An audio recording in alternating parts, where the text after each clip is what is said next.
Next steps. What are my next steps? Oh, music.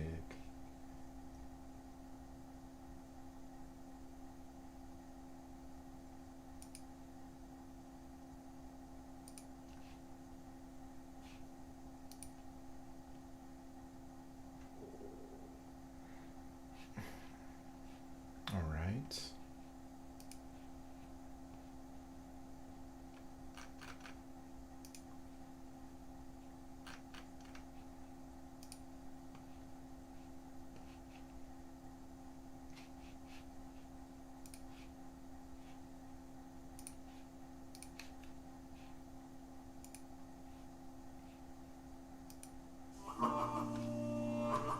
Why's my volume so high?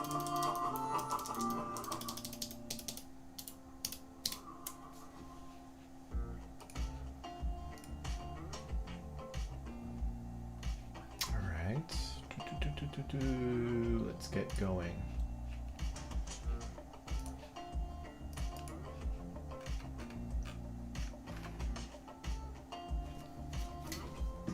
Okay. Let's get this out of my way.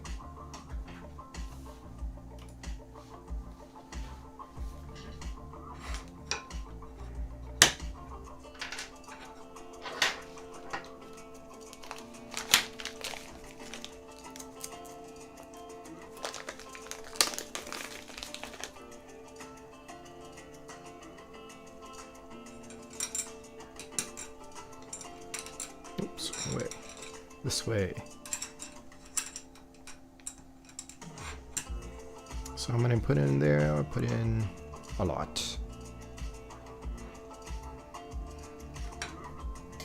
This one over here.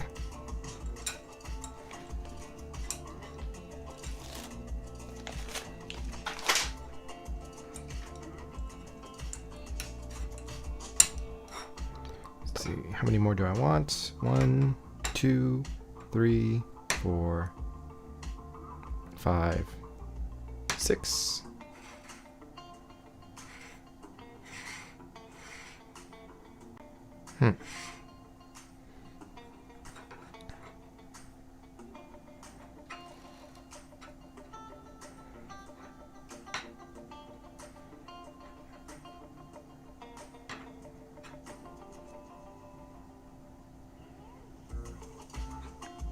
That gap triggers me.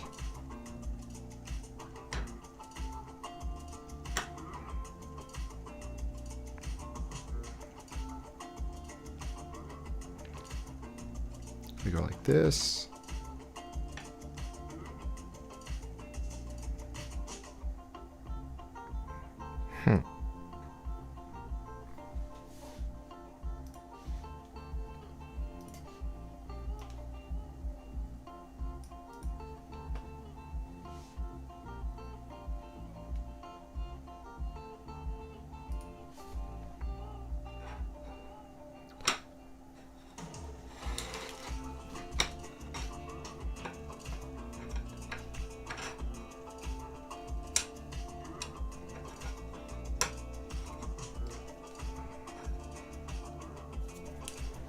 So I'll go, how about skip 2, first one, or let's see, skip 1, skip 2, skip 1 each.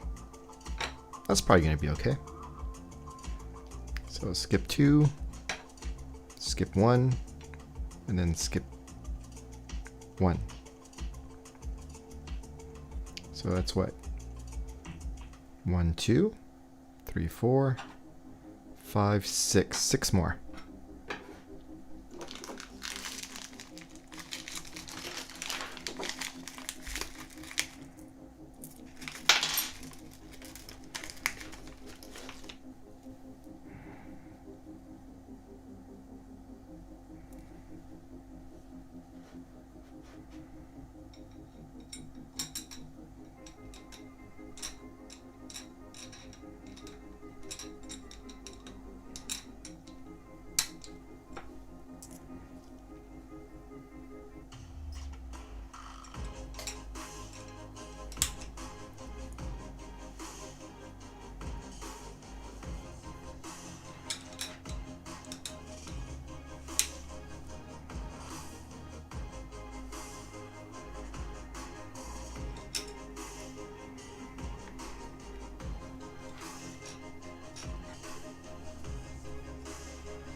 Interesting, that one's missing a ball, I think.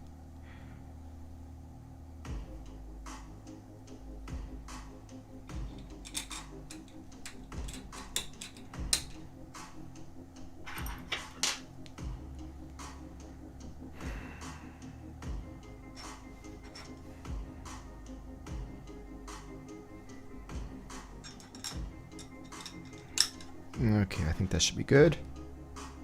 It's roughly there. Let's just kind of get this in there.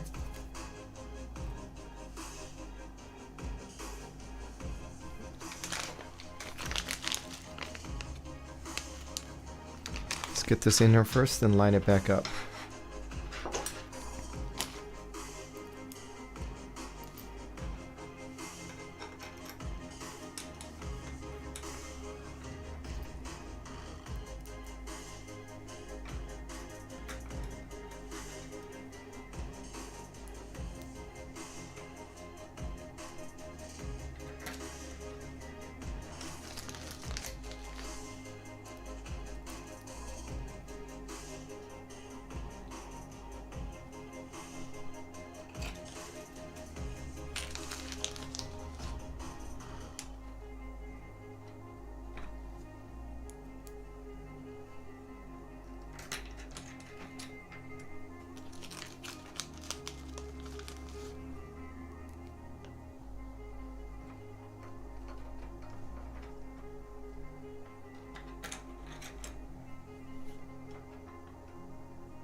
All right, one more screw in there. And of course I forgot the thread locker. So annoying. And how long is this extrusion? Let's double check. Just so I can...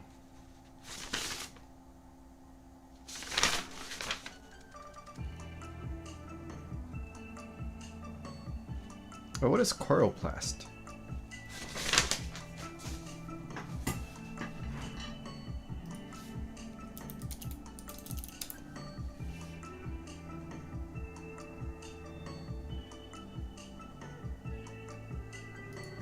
That looks like acrylic, not chloroplast. Temperature.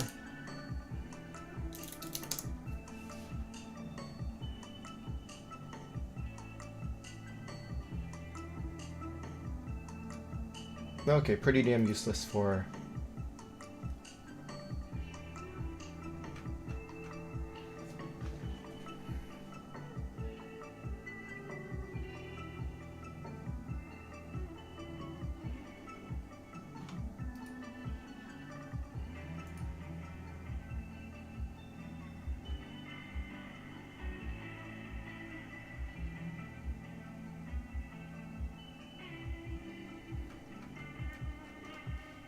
Alright, sounds pretty useless for reducing heat. Thought it might have been better than just plain acrylic, but guess not. Okay, let's measure this so I can get this pretty perfectly centered.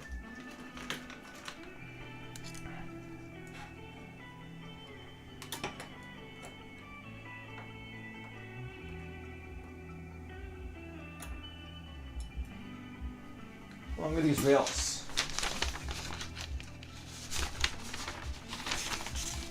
Motion. Rails. Oh, damn it. Doesn't say how long they are. Gotta look in the bottom.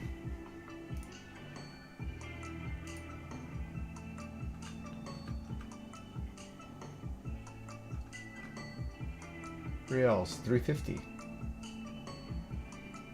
Okay. So if this is 350, this is probably what? 15 on this side.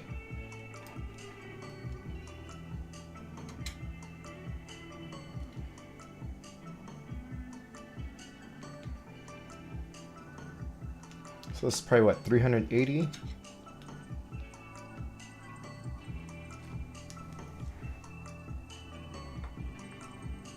It's practically dead center.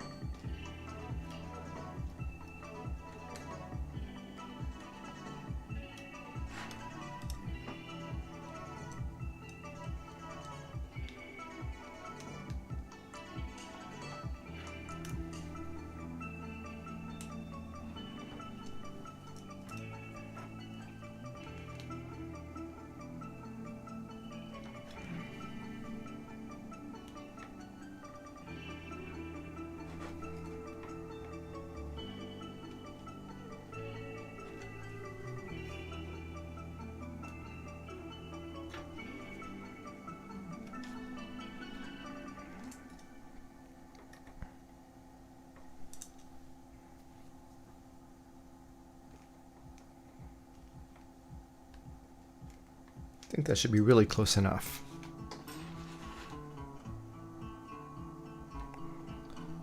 Okay, so let's center it up.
Get out.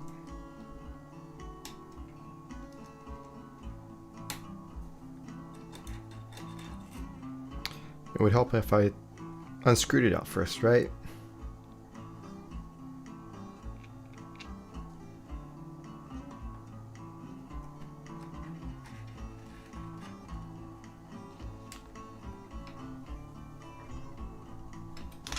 Let's double check on the size. Yep. Should be 15 on each. Let me just double check. It's 380, right?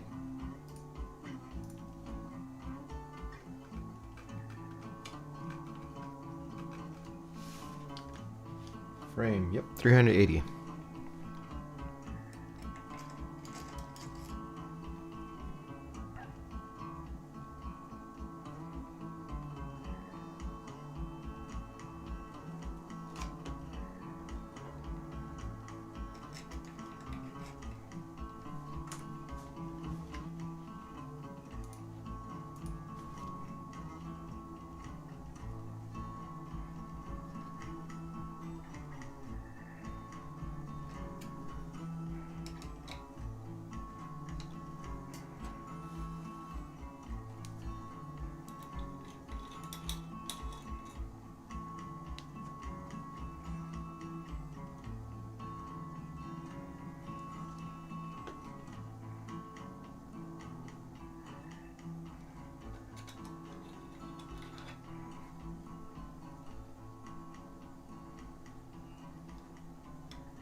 Okay.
Okay, last screw.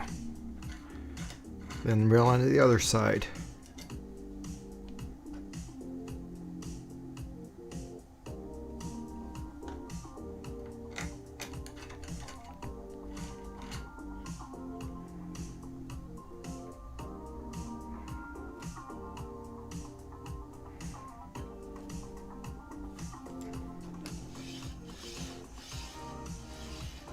Oh, so nice and smooth.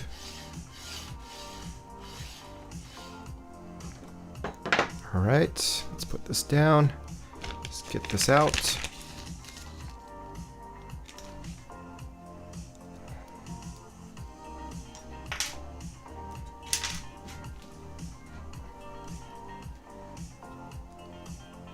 Clippers out, clip it off.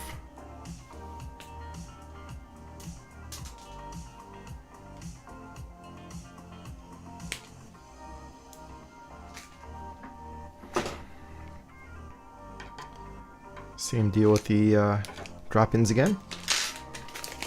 So it's 1, 2, 3, 4, 5, 6, 7, 8.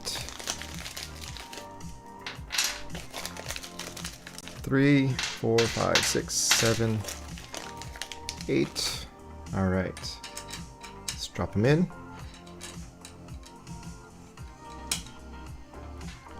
Skip to the second one.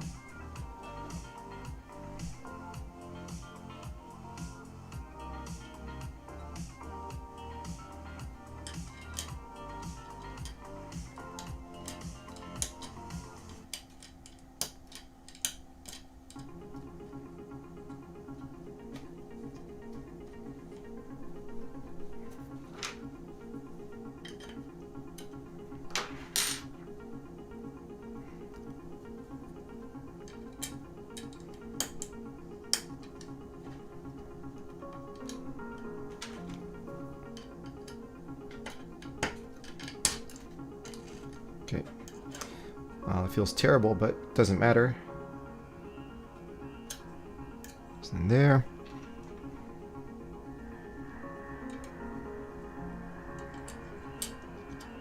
Oh, I got it backwards.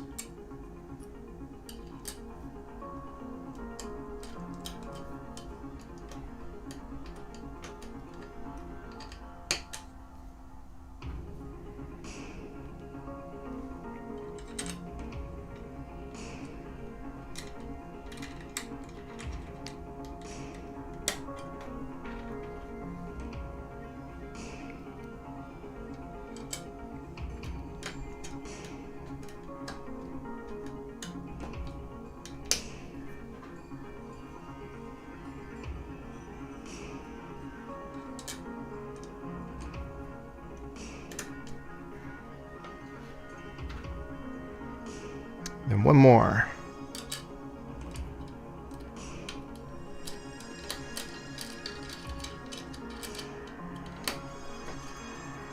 Why is this side so much harder?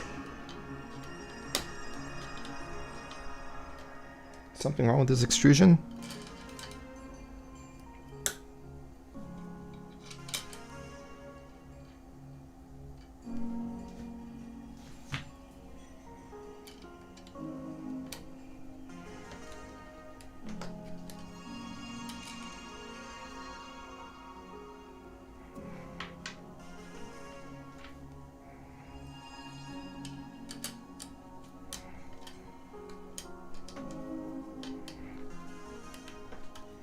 The heck?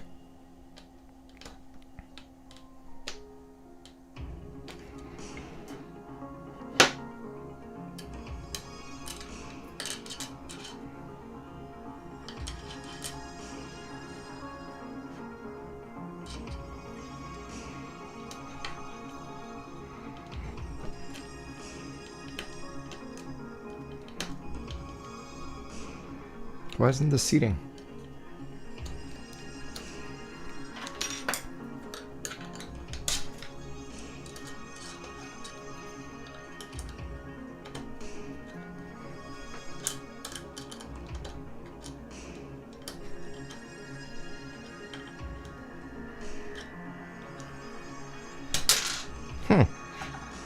Let's try another one. Maybe this one's just the tolerance isn't as good.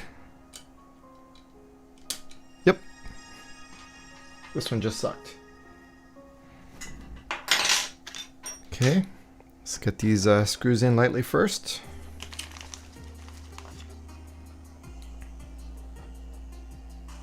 Actually, instead of getting it in lightly, I'll just line it up first.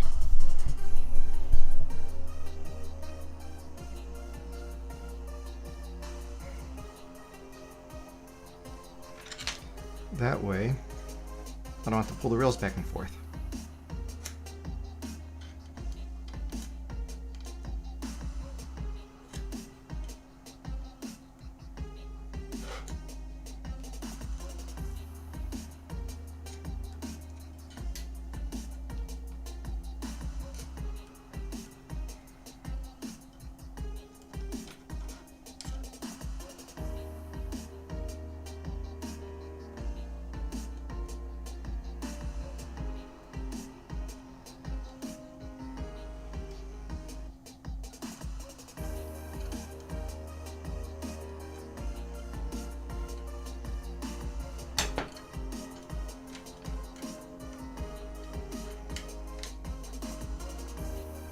All right, I think that should work. Everything looks lined up.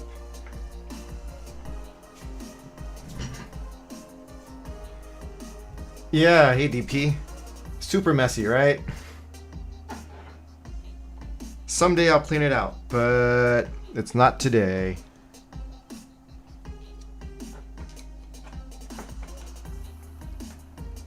Oh wow, how are you supposed to line this up? Oh well, I guess I'll just kind of assume that it's in straight since it impacts on the other rail. But I guess that's close enough, right?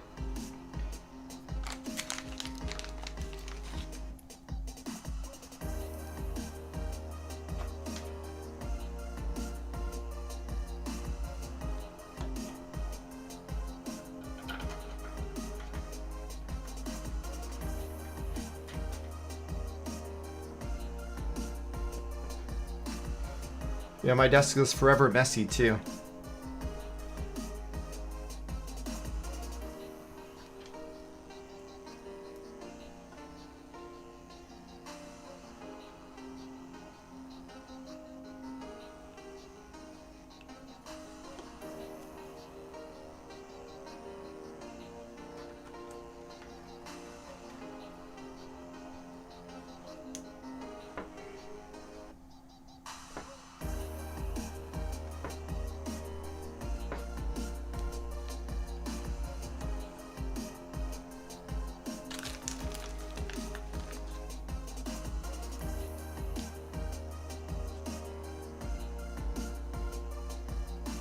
Crap, too much.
What is this? Put this away before I lose it. It's by 12. Is this the by 12 bag? Yep.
Actually, while I have the rails here, I think I'm gonna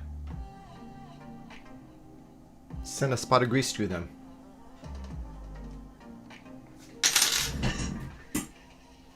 And my tube of grease.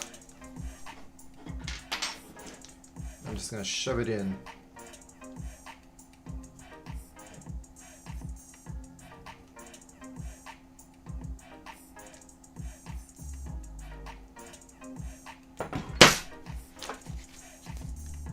Just inject it right in.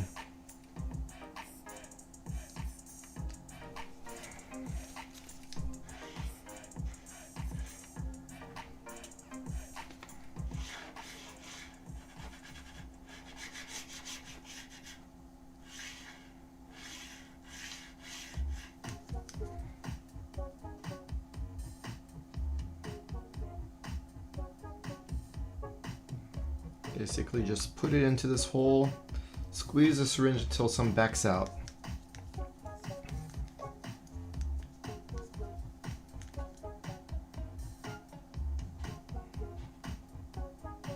I should probably turn the mic this way.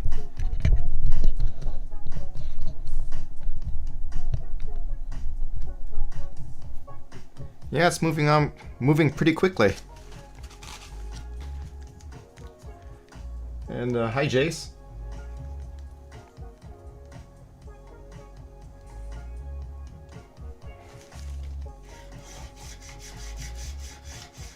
Oh crap! Get it back in here before you fall out. Okay.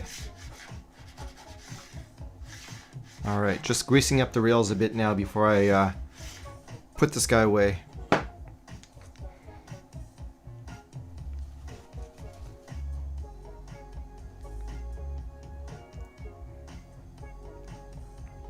When I put the frame back up here, I'll grease it also. Grease the 4Z rails.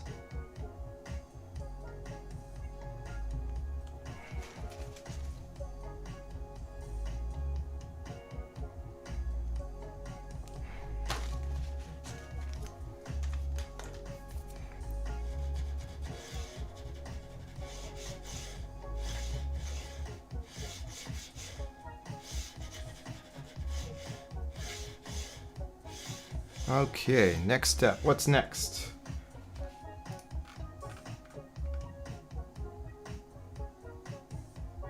Left XY joint assembly, right YXY joint assembly. Okay, let's pull these parts together.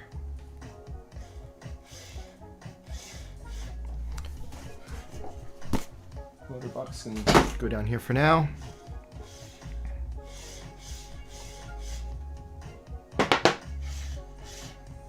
I think this is going to come back into play later, so I'm going to put it aside over here. I don't know if I'm going to upgrade to the MGN12s yet. I'm just going to try, well, I don't know, does Stealth Burner require the MGN12s? If Stealth Burner works with the dual MGN9s, I'm probably going to stick with it for a good while until I, find a real good reason that I want to say, oh, I want to drop it and go to MGN12s. I mean, what does MGN12 buy me? Is it like, is it lighter because it's just one rail instead of the two rails?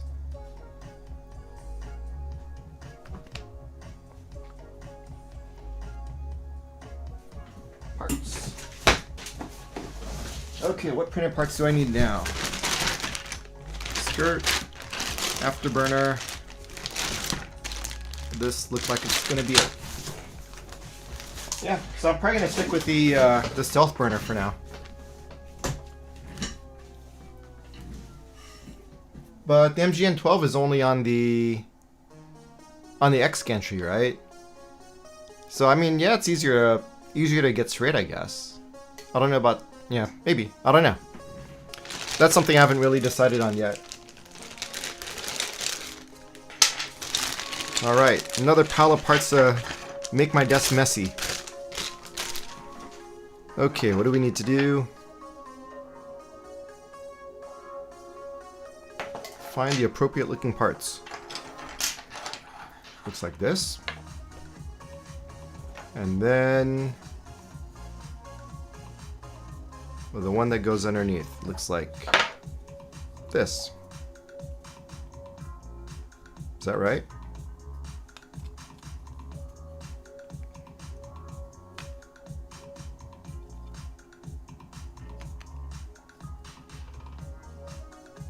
I have no clue.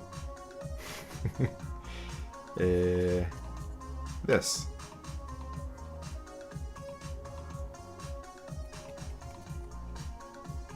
There's no like witness holes or anything for it to line up, right? So just kind of think this is about right.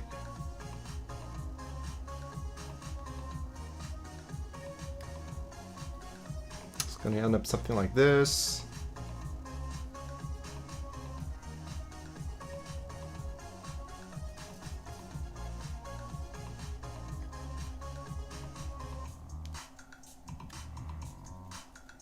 Okay, so let's try putting it together. I'm gonna need 3 hex nuts, 4 M5s by 40. Let's pull those out. And I'm gonna need 2 bearings and 2 shims.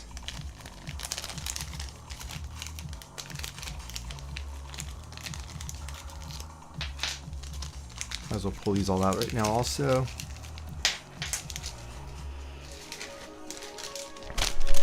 The 2 idlers.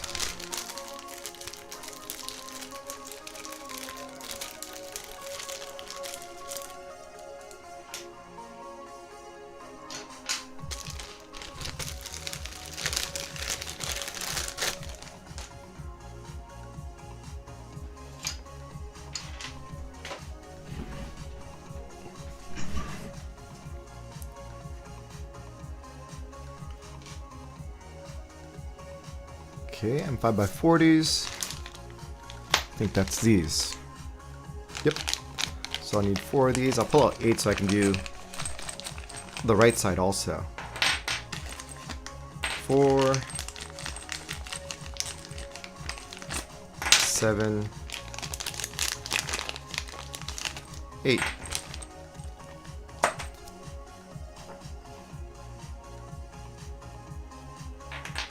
So it's just going to be these 4 that drop in here.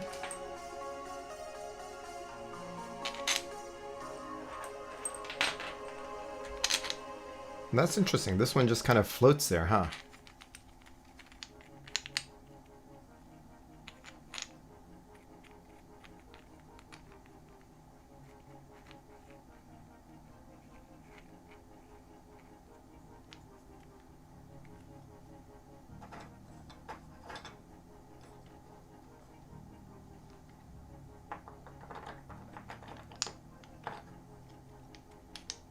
Okay, so while that's floating in the open, it's just going to be shims. I need shims. Where'd my shims go? Pull out 6 of these guys also.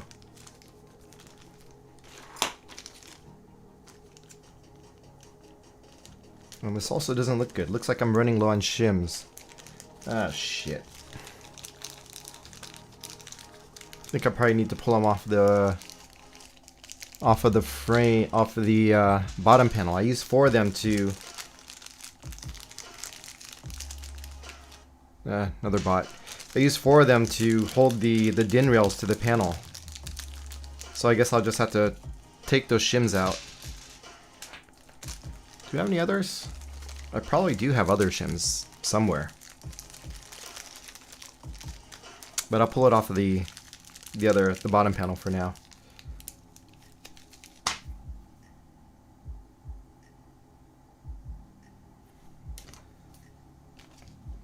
Okay.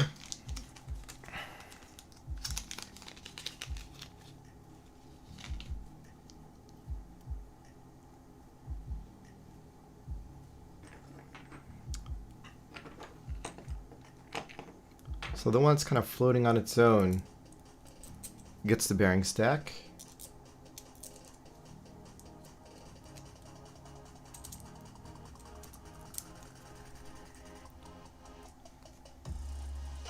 And the shim.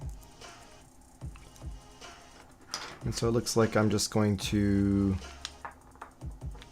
put it down like this. And tighten this down here.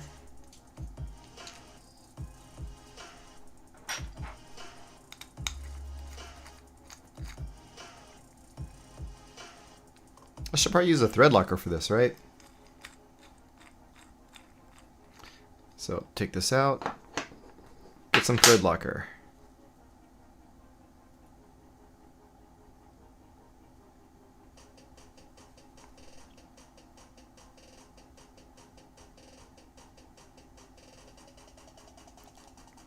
go get a smidge.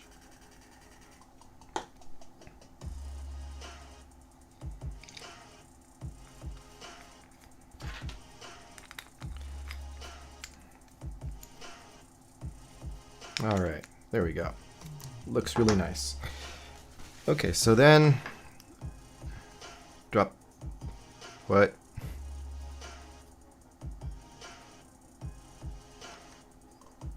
This way. No, not that way.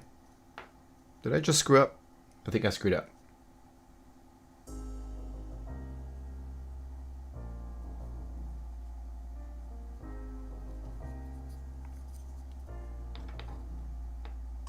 What did I just do? Wrong piece. Haha. There we go.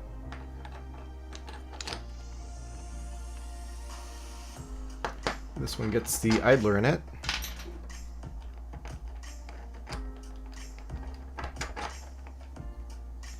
And just threads into the bottom ABS piece.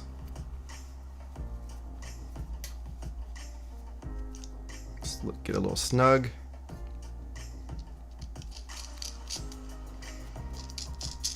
And then get the other two bolts in here. 2 bolts, 2 nuts.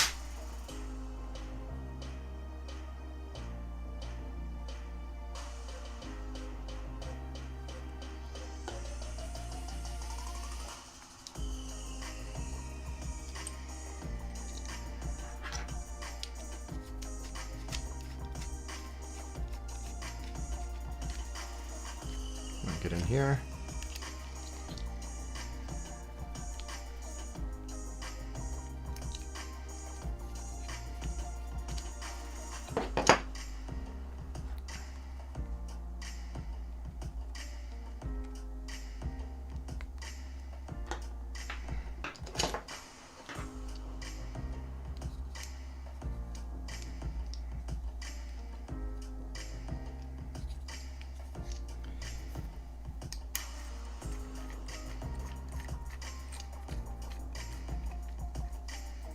Snug it up. Snug this one up. And snug this last one up. Okay. So, but since I'm low on shims and I'm feeling pretty lazy about pulling the DIN rails off, I'm gonna see if I have any spares.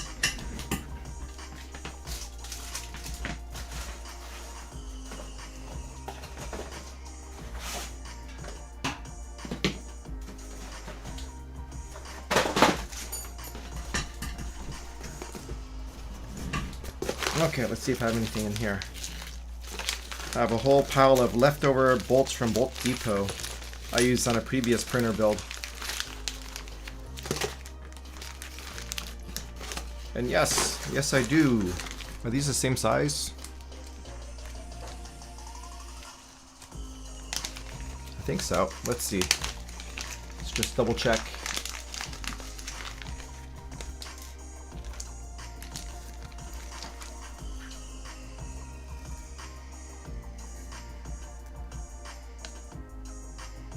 It looks about the same. Let's check the thickness. It is 1 millimeter thick for the ones that came on my kit. And it is also about 1 millimeter thick for the ones that I have spare. So I use these. Should be okay, I hope. Set the box aside. And let's get to this next joint assembly. So what am I doing here? Same deal.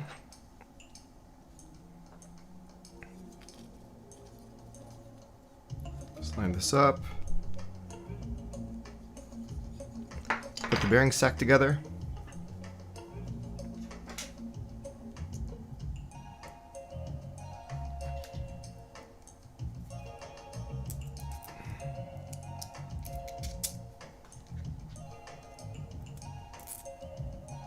And just to double check, it goes in this one, right?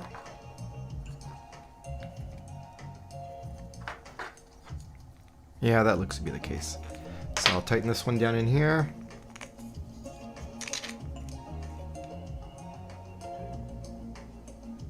Is that right?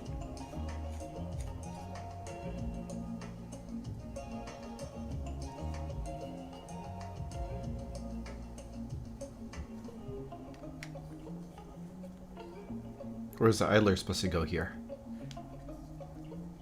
Okay, I did the wrong one. Idler's supposed to go in this hole. Okay. Come out.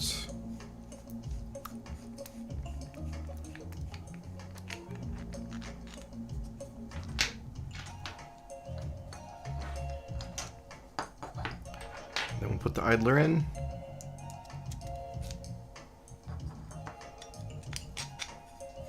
Let's double check the previous page. So on the previous one, that's correct. The idler's the one that goes in the counterboard hole. Okay. Snug it in.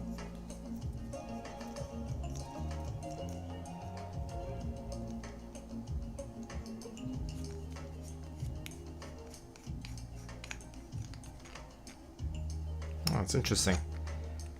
These pieces don't put a little bit of like a little shim, a built-in shim into these for the idlers, do they? But I guess it's okay.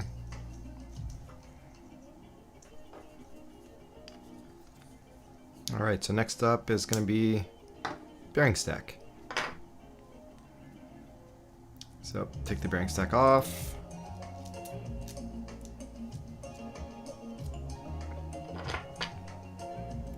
Drop the bearing stack in.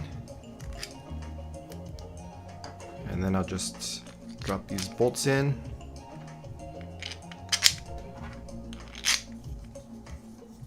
A little bit of thread locker.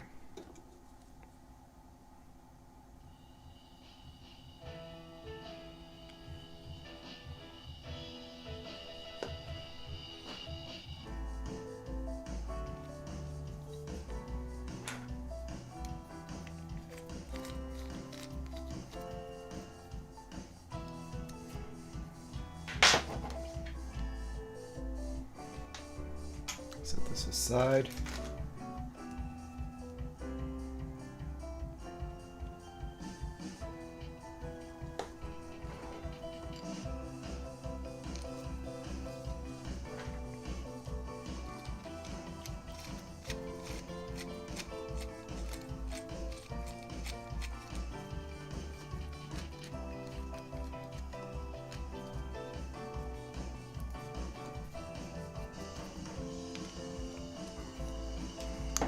Okay, last one.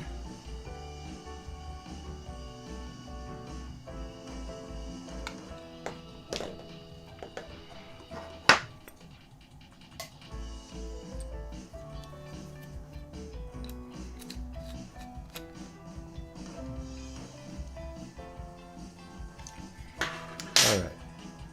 So these two joint assemblies are put together. And then I need to find the microswitch pod. That's going to be this guy.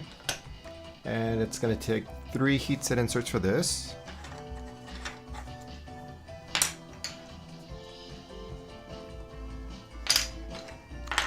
And I seem to be missing a piece. What is this?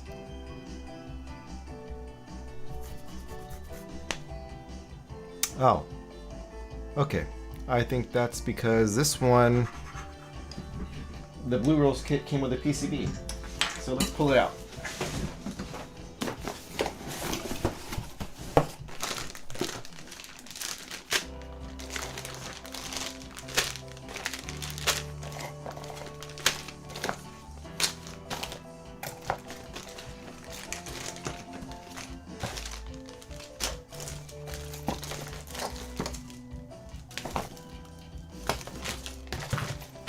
Now the problem is I remember seeing it, but now I have no idea where it is.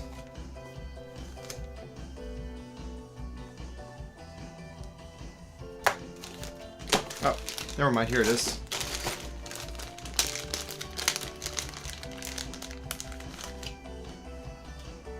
Okay. That's this guy.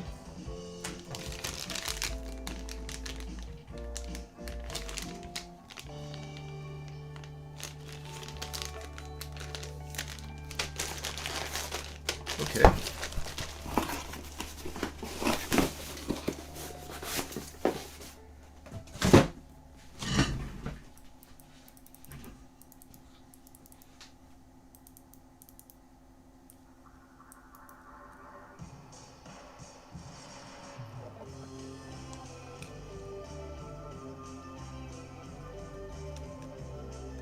Probably mount something like this, huh?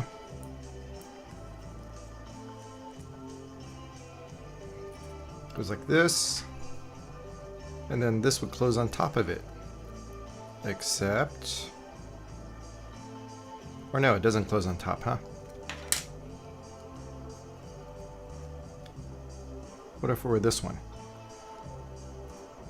Nope, that doesn't line up.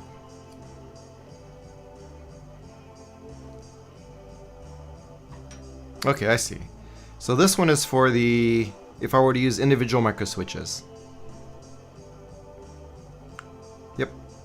That's why the holes don't line up. It's interesting. It's different than the piece that's in the instructions, though. So this goes like this instead. So it's gonna go... Yep. Exactly like the image. Okay. But this one.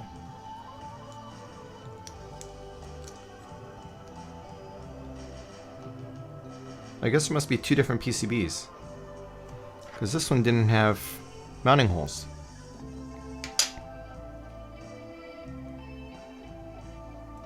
And I guess I'm just going to put in an M3x8 and let it self-tap in.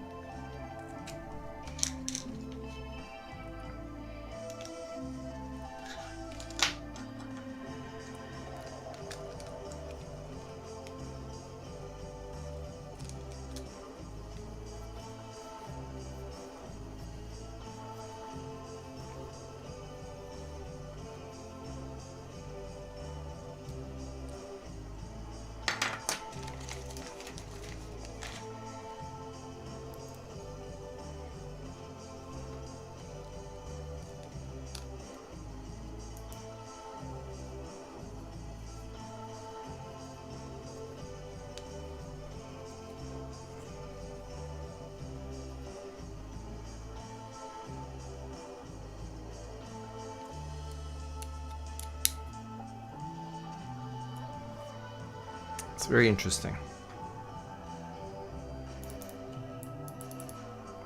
Okay. Oops. Ah, okay. You're probably right. So this one's using the regular end switches. And that's probably why it's this one and that one's that. Okay, that totally makes sense. And then yeah, so this one still has the option for, if I didn't use the PCB, I could still screw it into this mount directly. So this can be put away. Keep it around for some other build, maybe. You see, when you have one part left over, it turns into a whole new printer, right? Okay. Now let's get these heat set inserts put in. And I assume this is probably for the chain mount, right? So I'll only need the one with the 3 holes, I think.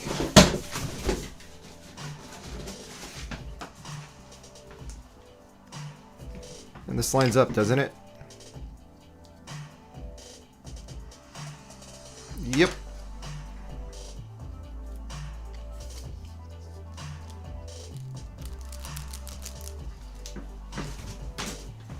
Alright, let's press this guy in.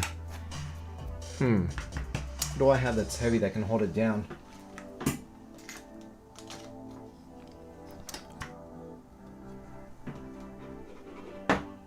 What do I have that's heavier?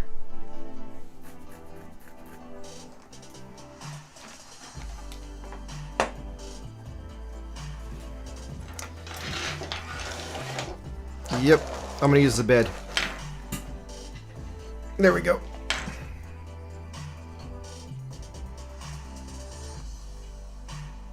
Huh. That's interesting. I must have put in too much silicone yesterday because this hasn't fully cured yet.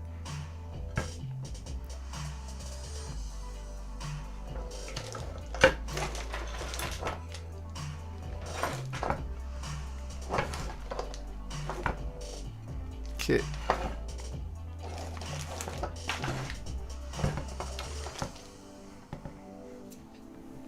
Soldering iron on. Holy crap, I left the soldering iron on since last night.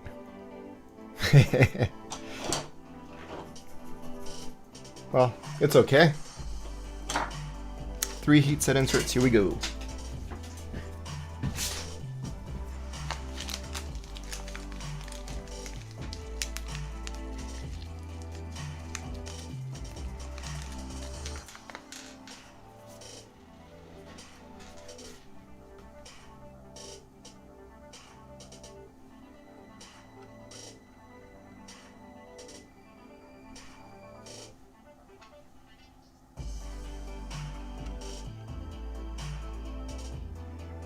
Probably gonna pop off when I pull it out. Let's see. Let's get the other ones out of the way.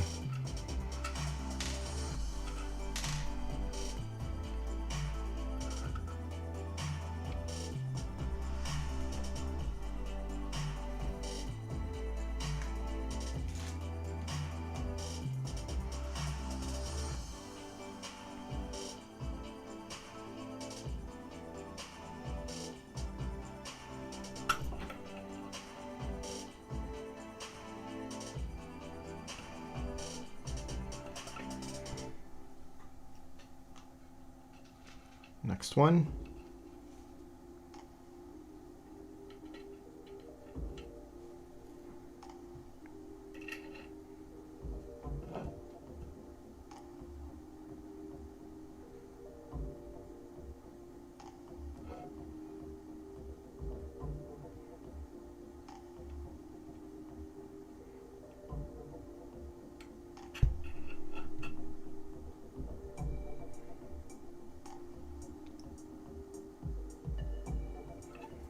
Okay, get the last one.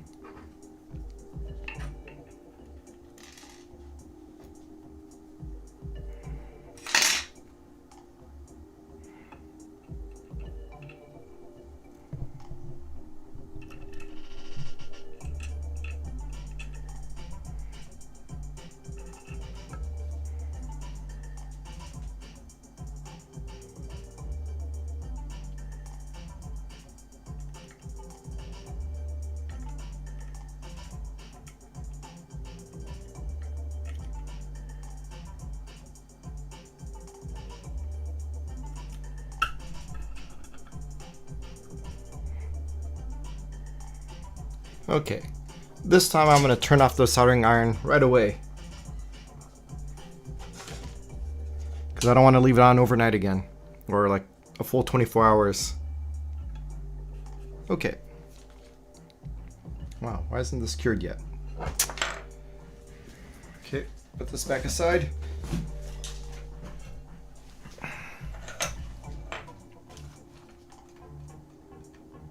Next up,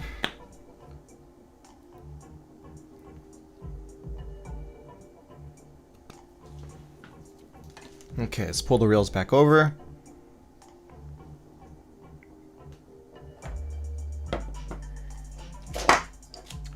This part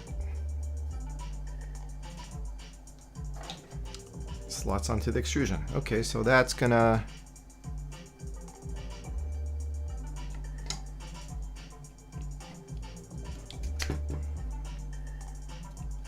okay, now this is annoying. I have no idea where the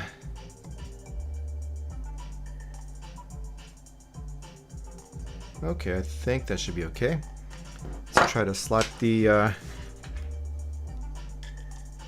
this in.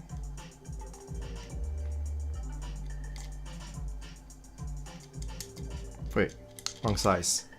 I need M5 and yeah. So top side, and almost did the wrong side. It goes this way, right? This way. This way.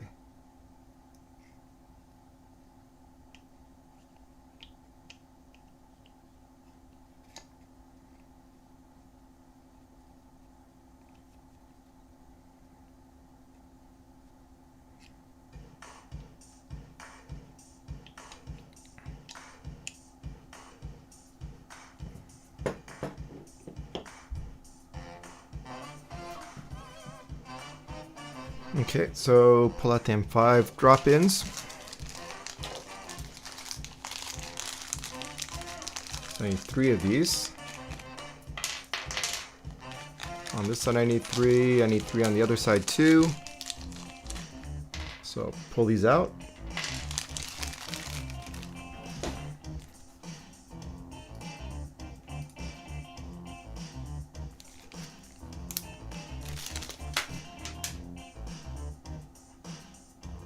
So it's going to be 1 on the bottom side.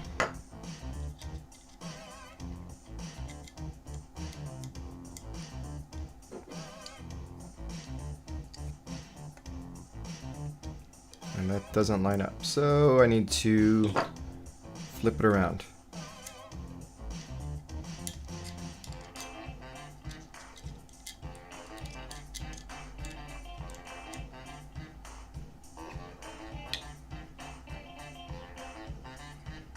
I think that lines up right.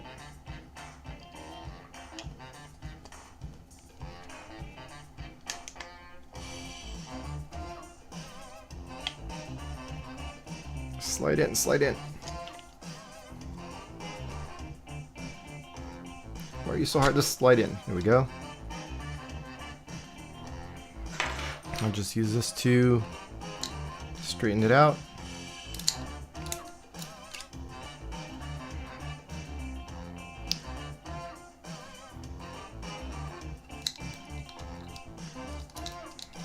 And I think I have a bit of a problem here.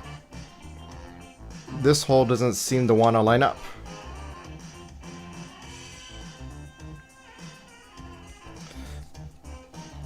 But that's going to be okay, I think. Because I'm going to use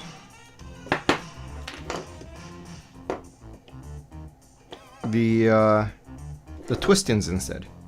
I have a bunch of those as spares also. Just check to see if this lets me seat all the way also.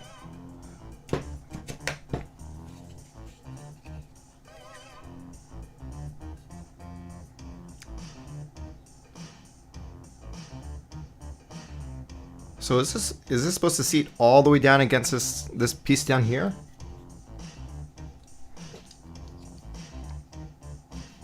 Because it doesn't seem to be the case for this. Let me see this side.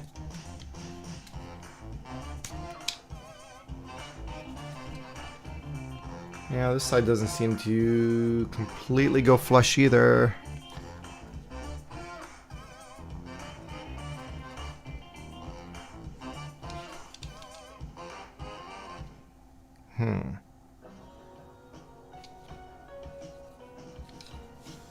How about this side? Can I get the T-nut fitting in here?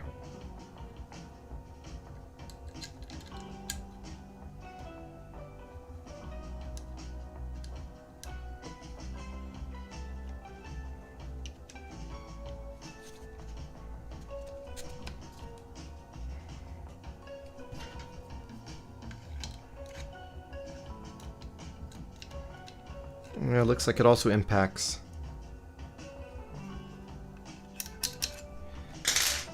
That's fine. I'll just use the twist-ins instead then for this side. And on the top side, I'll slide these guys in.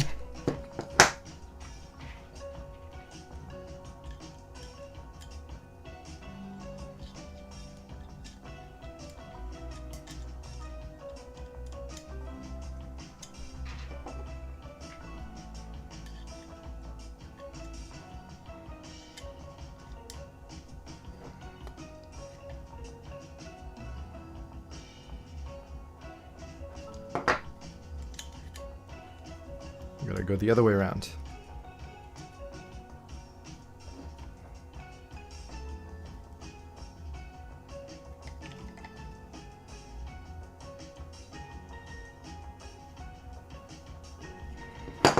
Okay. This way around.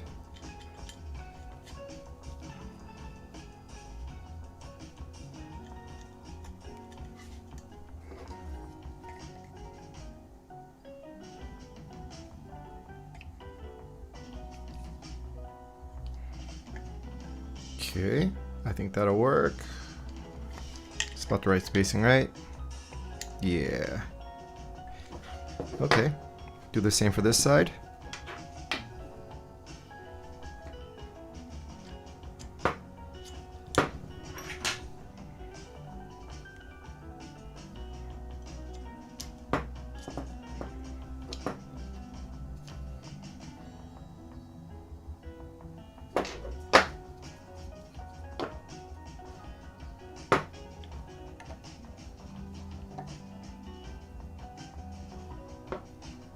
Push this in a little bit more.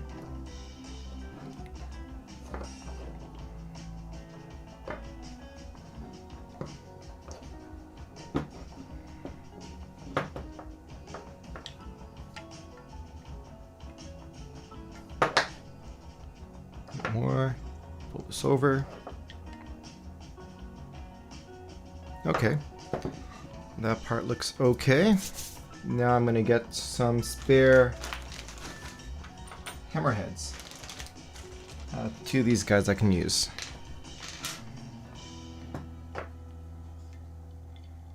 And I'll just drop them in here. Drop this one in here.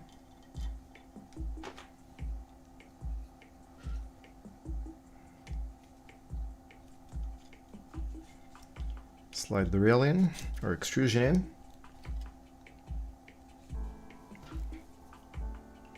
Line this up. Find my M5x30s. I think those were the socket heads over here. Nope, not that one. Not that one. This aside.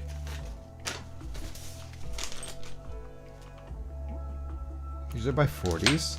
Here we go. This is by 30.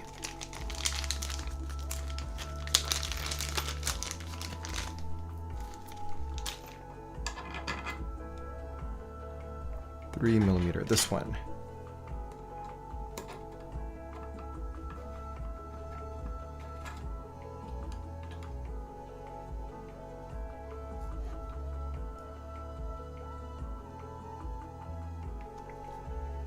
All right, that should be locked in place.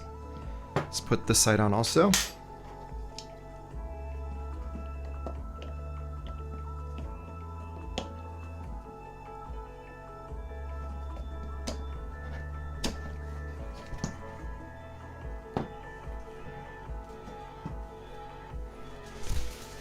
Okay, the other M5x30 goes on this side.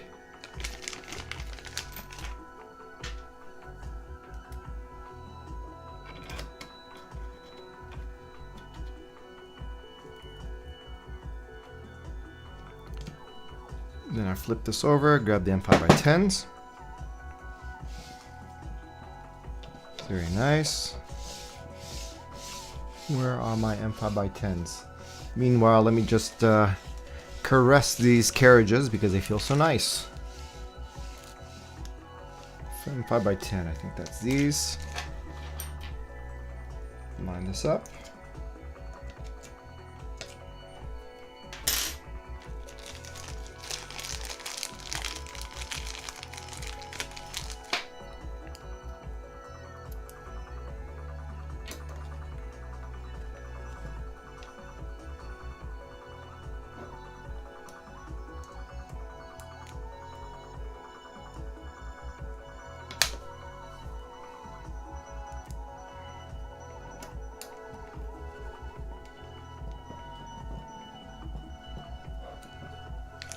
Okay, two of these M5x10s. Let's get two more.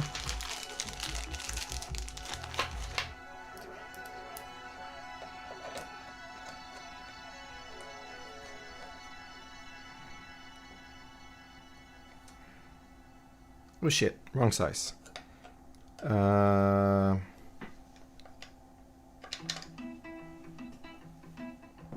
this side. Okay. That was the wrong size. I need to get the M5x16s for that side.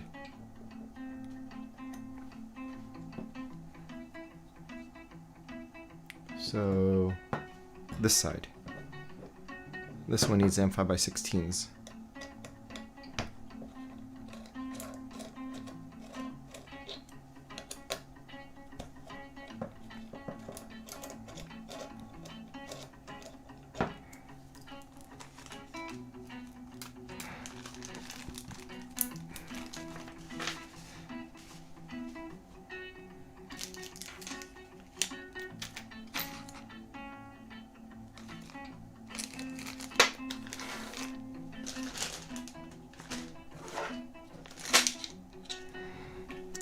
Side.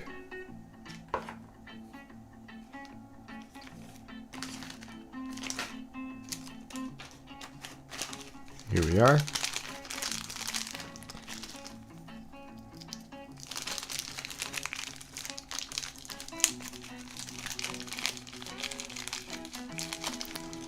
Double check that these are 16 real quick. Yes, yes they are. Then I put this chain mount on.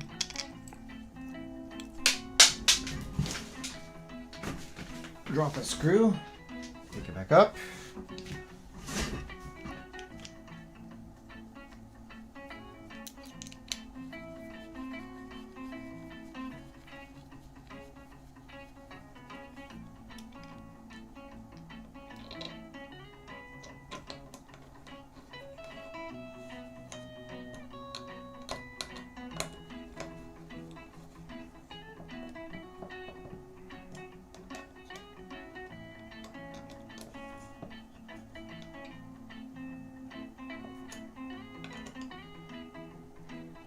All right.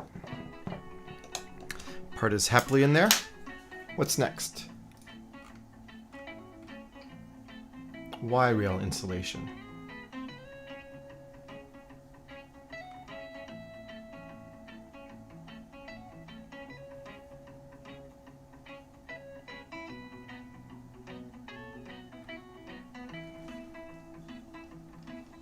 Okay, so I get 2 more pieces of extrusion. Set this aside over here for now. So I get the longish pieces that are left.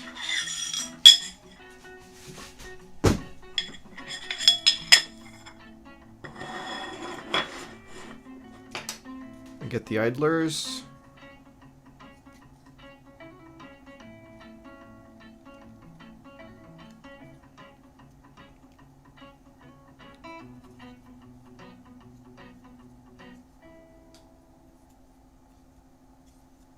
One front idler, 2 front idlers.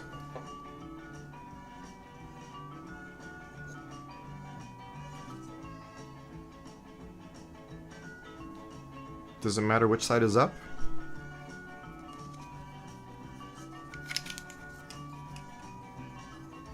I think for the purpose of putting this part together, it doesn't matter, does it?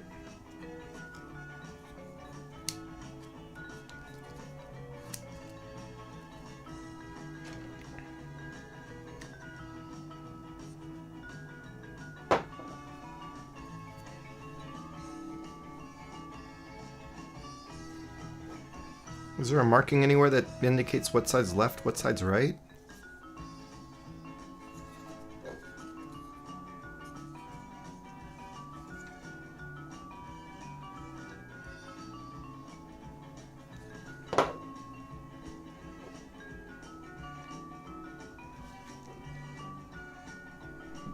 Okay, so idlers probably run...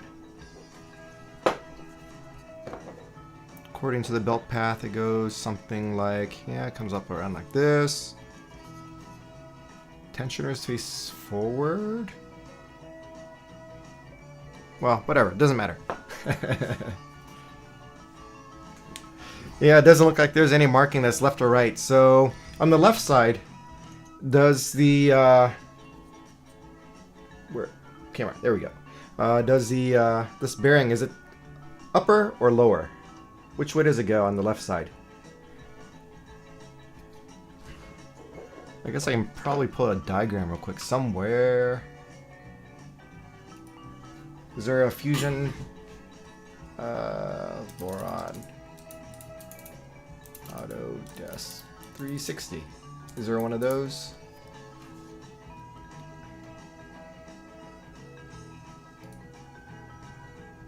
This is old. Yeah, that's not going to be it. No, no, no, no.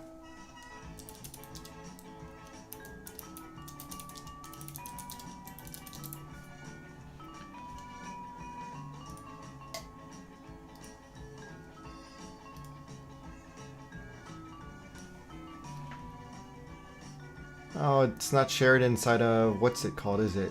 Let's download this. Download.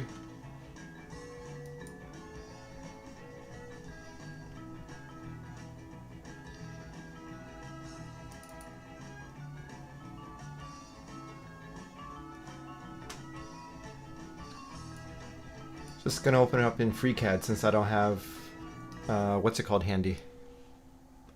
Fusion 360.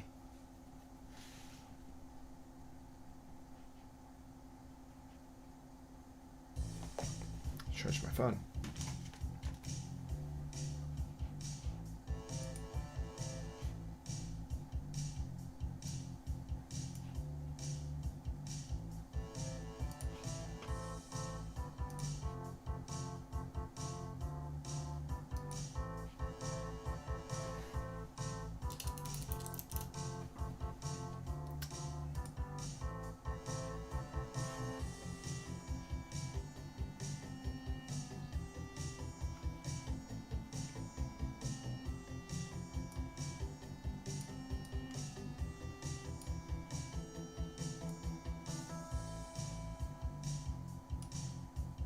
While we wait, let's see if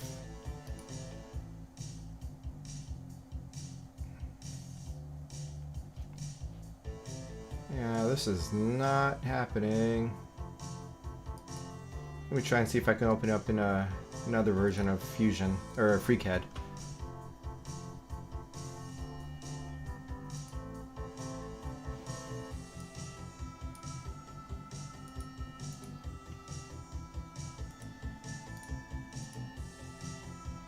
Copy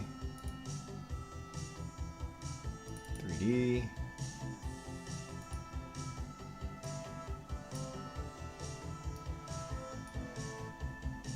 Printers.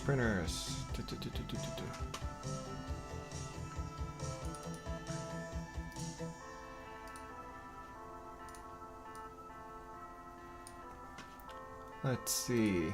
Open. I wanted to throw it in printers. I'll just paste it here. Paste.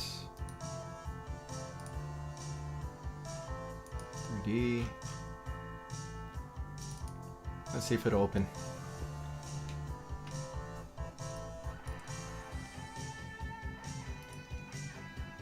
While we do that, I'm just gonna stick it on here anyway. So, let's close that. And so it's gonna go like that.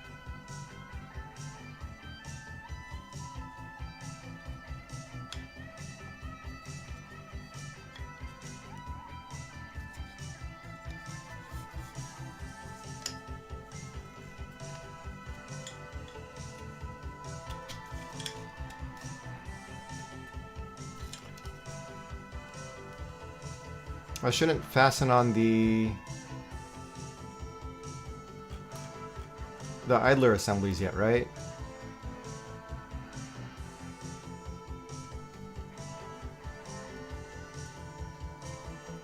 So I'll do this. Where did my this guy go?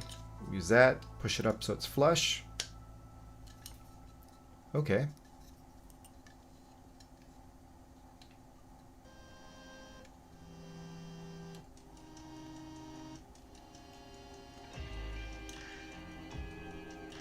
Oh, okay, it is actually telling us to put it on.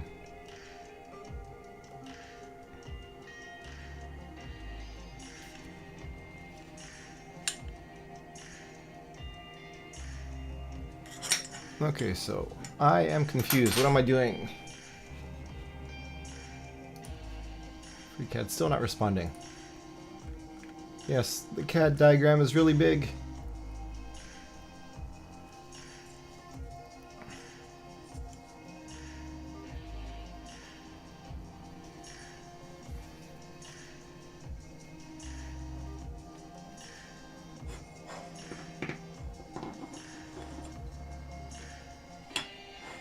Okay, so I am going to find these.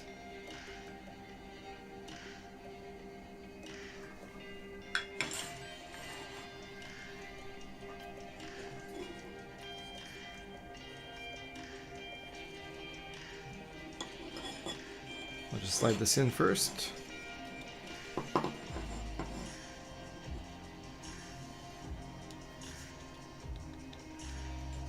Well, it shouldn't be both the left idler. It's just one is flipped over. So to get, you know, the other side, you just gotta flip it over and you get the other side idler.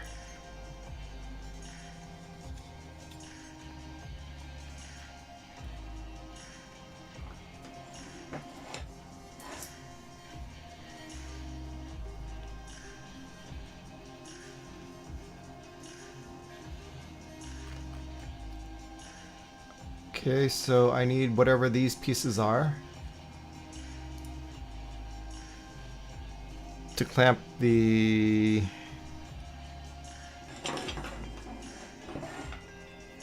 it on. To clamp the idlers on. Hey Hyper. Build's going pretty well. I'm just trying to figure out how to put the idlers on right now. Sick? Hope you're okay. Anything bad or just like... Yeah, I hope you're doing alright.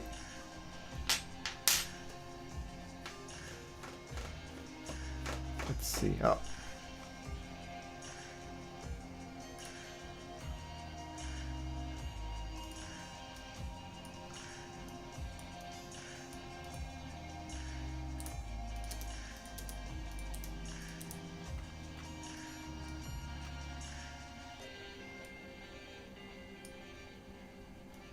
That's good. Hope you feel better soon.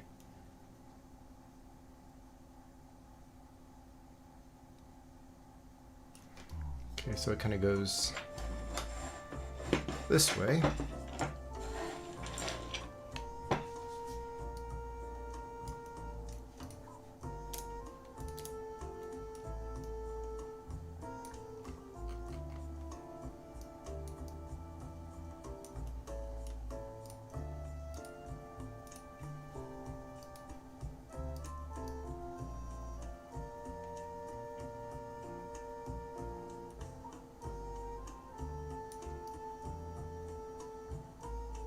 Okay, there we go. So on, yeah, the left side, the idler goes down there. Okay, that's fine. So I need to, well, get some rest, Hyper, and yeah, hope you get over the cold soon. Let's see.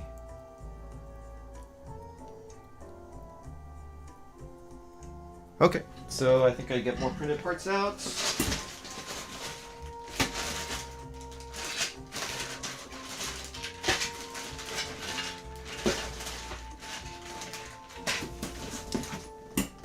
Where? Oh, here we go. Is this it? Yes.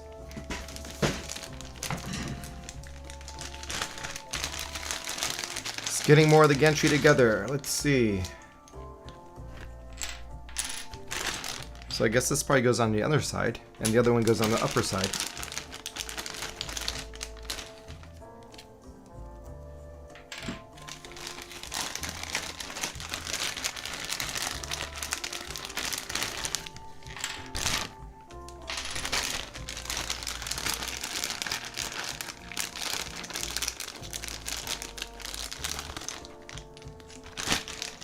Why are there so many of these? Let's see. What do we got? 4 of these, 4 of these.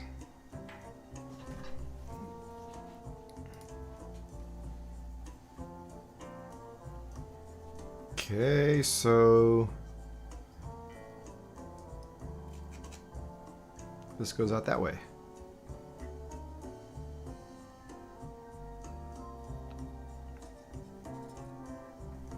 And this one faces out this way. Alright, let's get more of these drop-ins. In this kit, they were all the black oxide screws.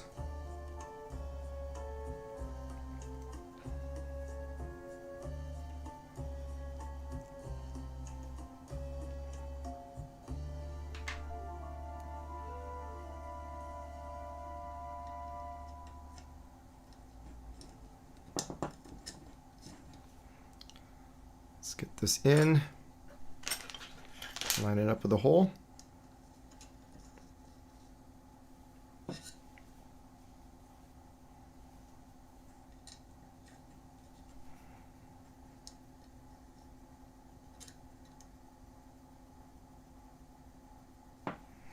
Double check I'm still flush.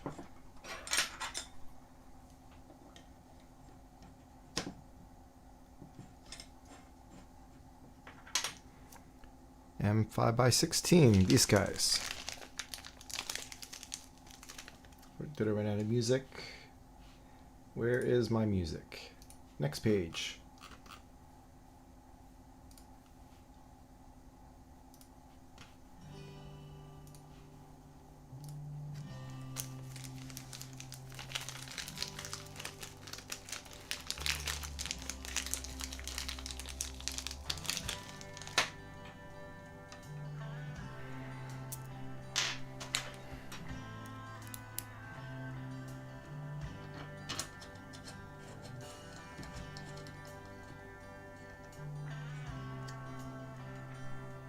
Get this one also. I am just using like it's like a flat bar, and I just, damn it, where's the camera? There we go. And I just hold it, I just hold the extrusion in and I push the pieces together, and it kind of just goes flush, close enough to flush.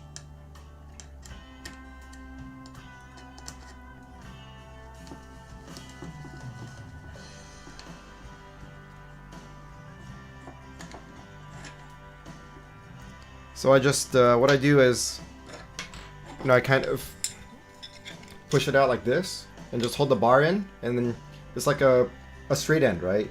And you kind of just push it, and you push it as far as it goes, and when you're as far as it goes, you're flush.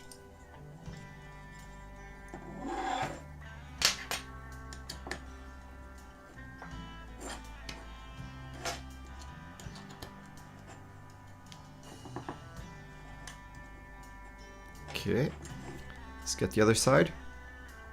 Drop-ins first.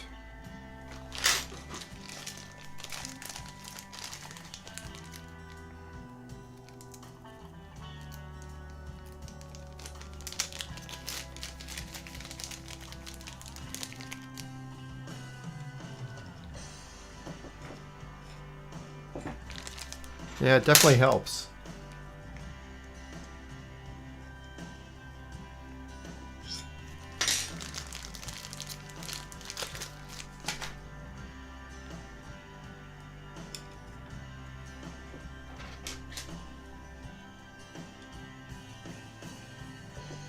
Okay, get that lined up. Get this in here. Two of these 16 millimeters.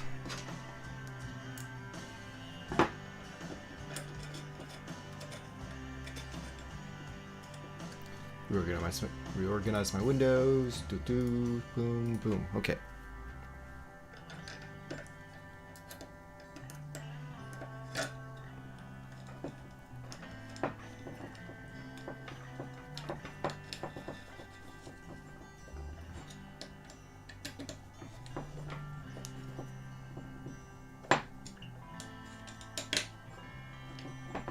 Okay, that part is done. Says now I put on the rails. Okay. So these just index straight against these these idlers. Rails go like this. Now in terms of aesthetics, which ways do I want the carriages to point? High winds, I can read them. That way. That way and that way. Let's clip the zip ties off.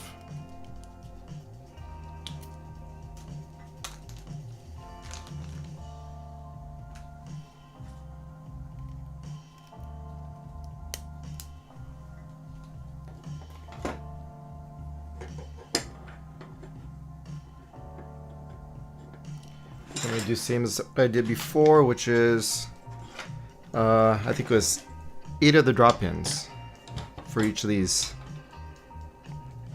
So I'm going to put in 8, then line it up. Here they are. Yeah, Blue Rolls sells high wind rails, but I mean, the thing about, oh crap, is that going to work?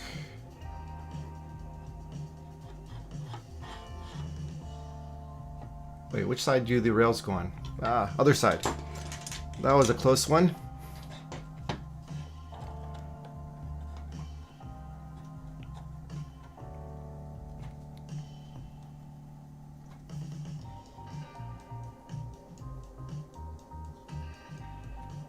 If I put it this way, do I have enough space to put in a drop in this way? I assume this is going to be going like this.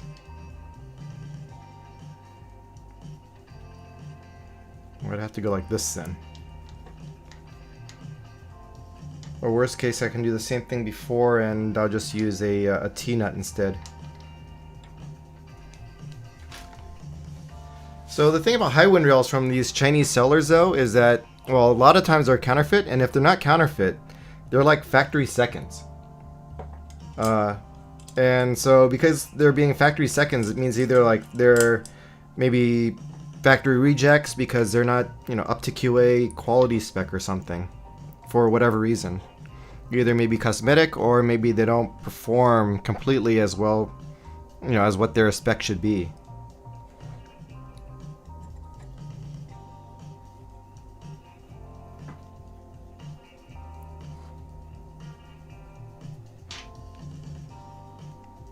Okay, get this one in here.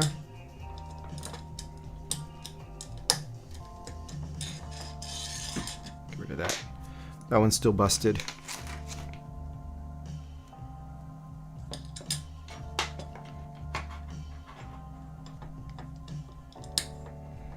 No one here. Let's get this one here. And I didn't want to go this way.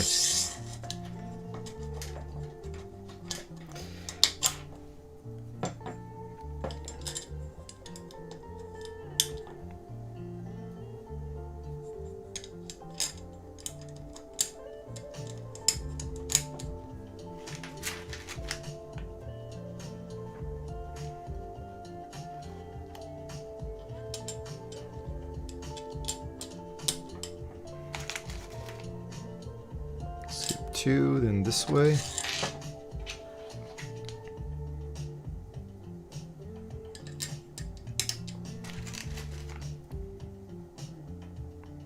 Skip one, and then this way.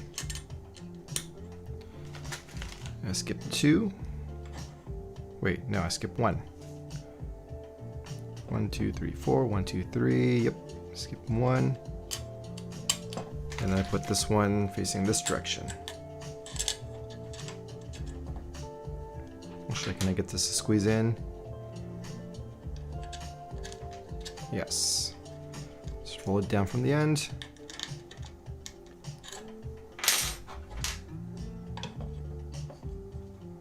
And just get everything to line up.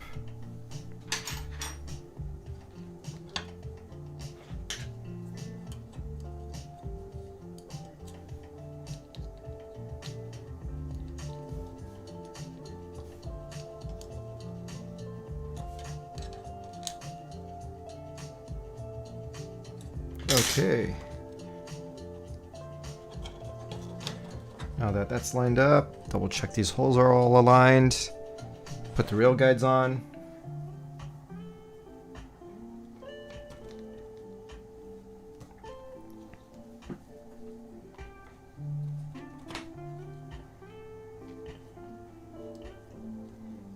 Okay.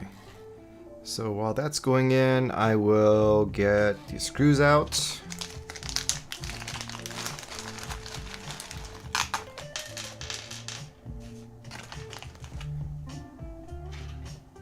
It's nice.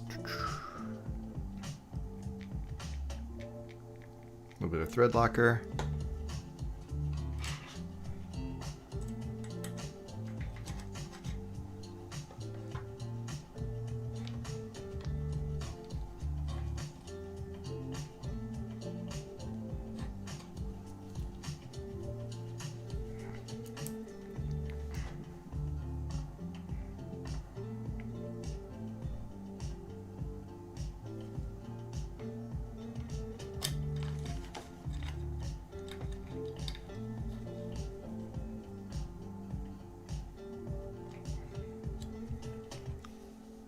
Next.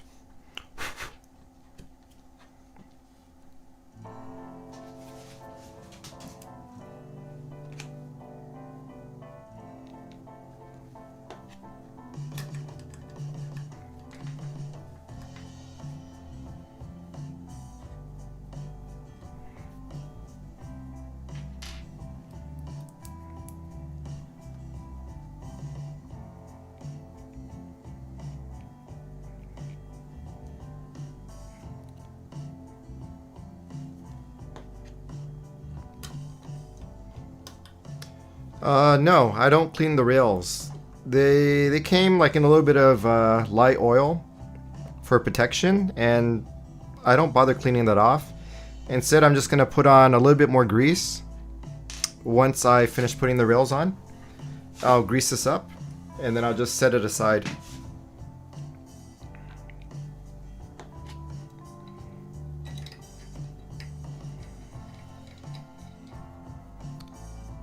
I think the higher quality rails, usually they don't tell you that, they don't say that you have to clean off the factory storage oil, unless it's like really sticky and gummy and old.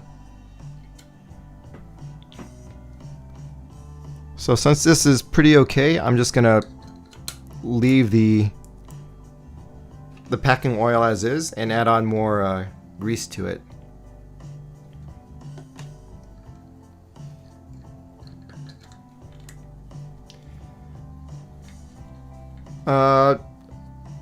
I used to play paintball a lot, so I got like this tube of Dow 33 from like 20 years ago, 25 years ago. And it's like a lightweight bearing grease that is good for all temperatures, and that's just what I've been using for all of my printers since then. If I didn't have any grease, I would just go buy whatever like Highwind recommends, like the Mobile 1 Epilux or EP1 or something like that. But since I have this grease, I'm a big fan of using what I have, so I just keep on using the grease until I run out. You got Dow 33? Yeah. One tube like lasts forever and ever and ever.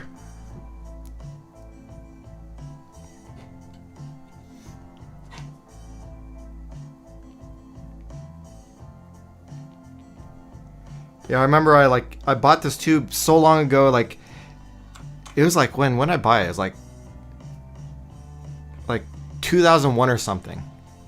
And back then you could do like will call orders at Aero Electronics.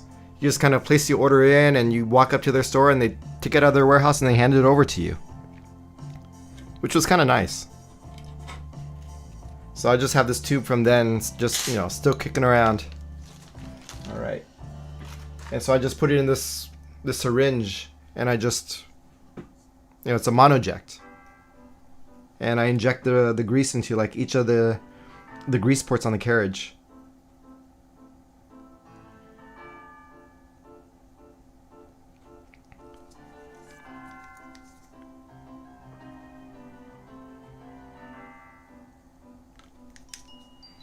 A bit too much.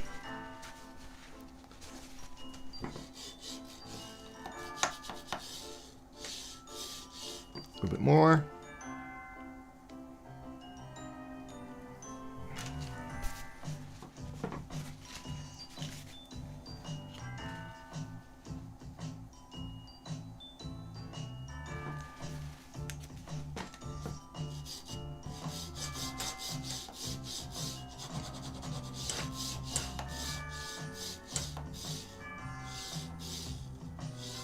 Okay, I can set this one aside, and I'll do the next one.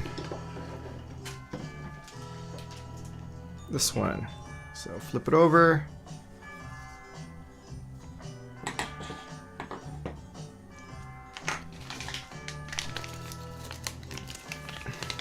Drill out.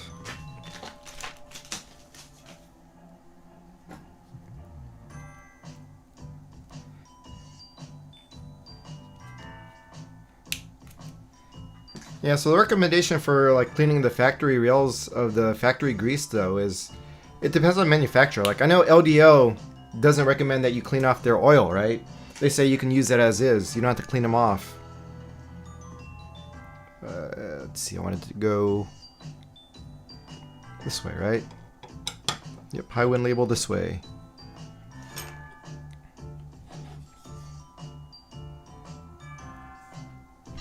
And crap. Well, it doesn't matter. I did it the wrong way, but it's going to be underneath and it's not going to be ever visible, so that's fine. I'll just do it both the same way.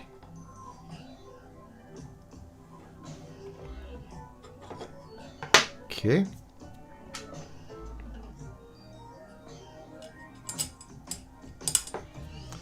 One, two, three, 4, 5. 6, 7, 8. Okay, line that up. Same deal again. Drop these guys in.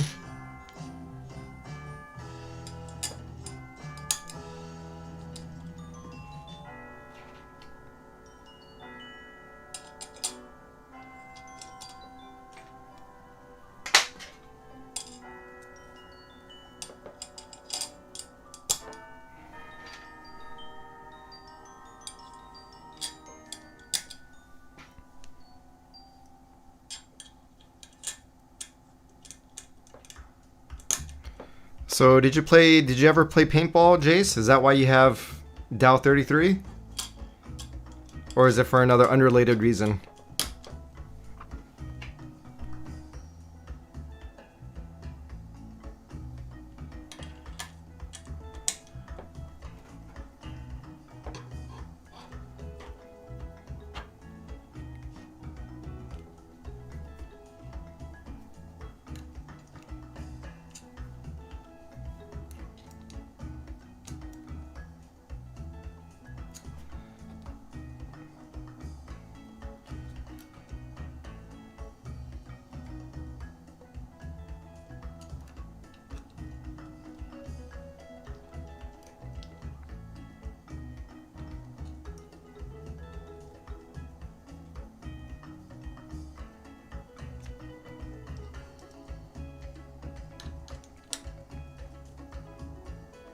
Okay, lined up.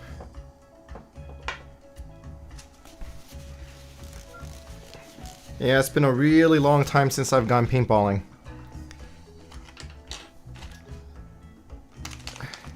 When my kids get old enough, I'll probably start taking them.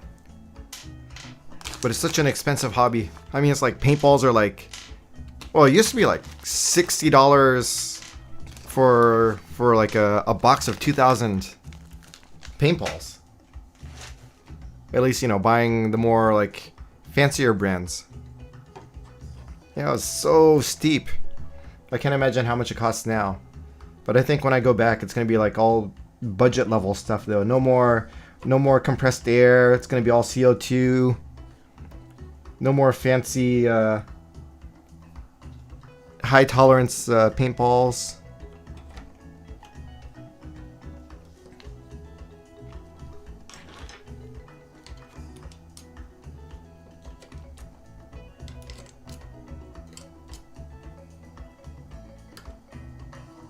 Where'd this one go?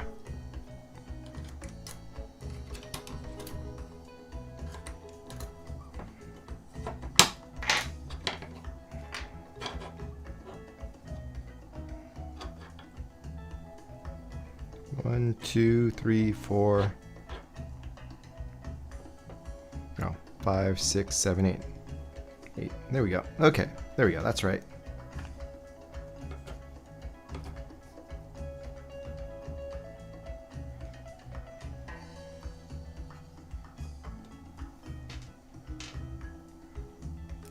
Or at least it, yeah. Well, I don't know. Everything seems to have gone up in price like way up in the last year and a half, right? Around here, just like everything's crazy expensive now.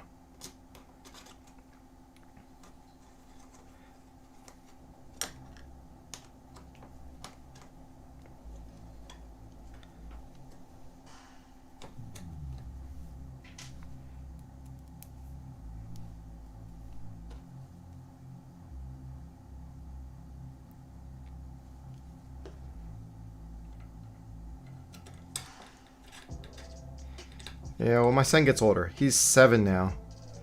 So, I don't know. Maybe when he gets to like tween age, I'll start thinking about taking him.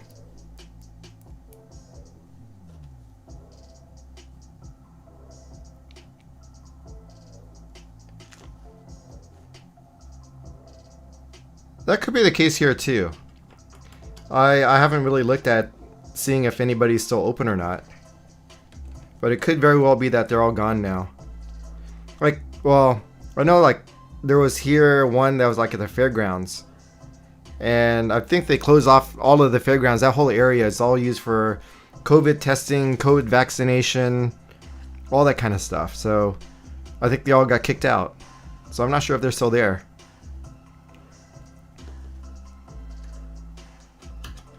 But it's kind of dumb, right? It's like it's an entirely an outdoor sport. So there's no reason it should get killed off, but I guess, yeah.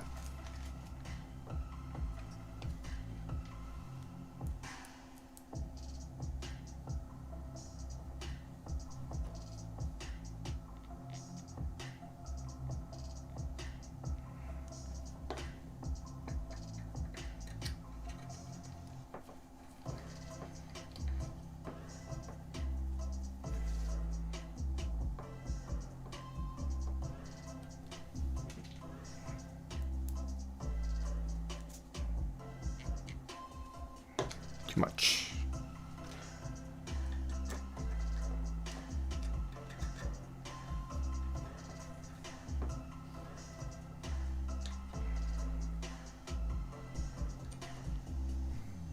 Two more.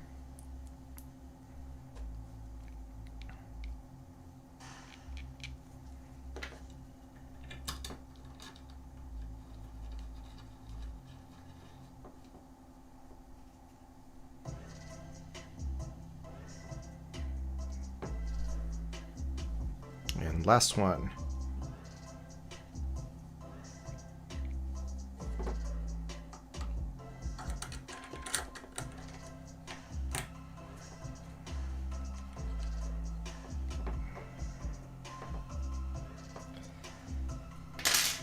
Okay, that's on.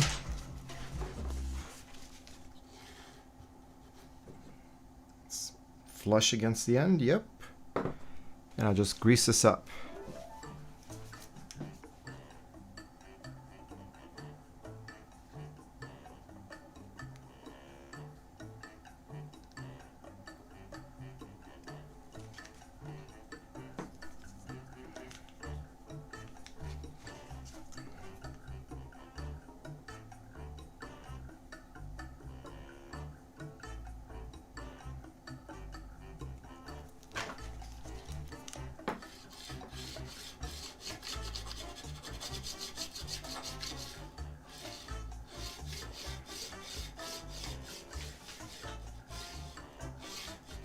Then add a little bit more.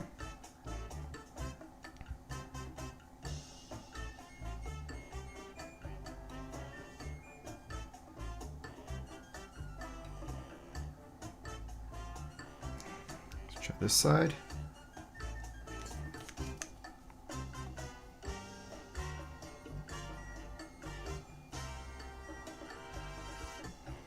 Okay, clean off the excess.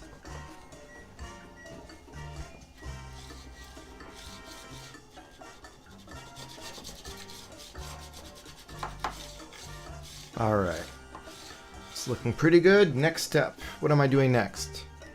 Rails installed.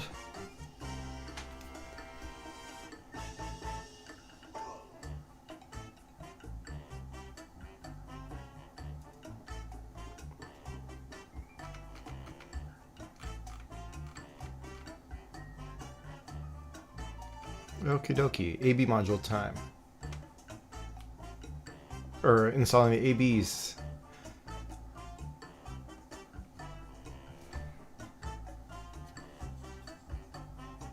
Okay, so it goes on the bottom.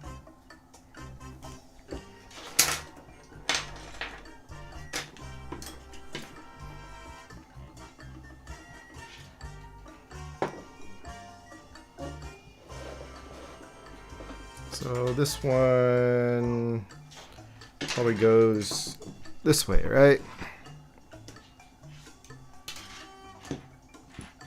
Yes, I think that looks about right.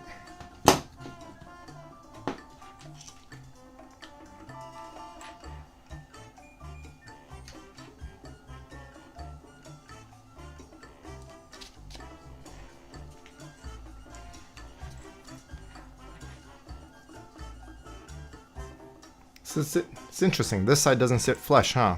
It's actually a little bit recessed inside. Yeah, I'm just going to use a hammer nut for that one, so it doesn't stick out. I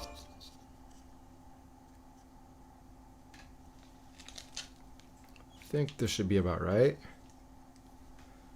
Let's just double check with a CAD.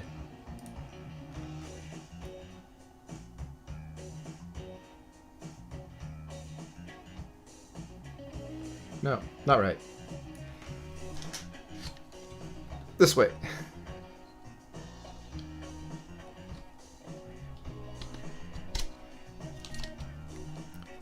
Ah, there we go. Now it's kind of flush. Huh. That's so weird. Okay, because this side's a little bit longer than this side. Okay, that makes sense.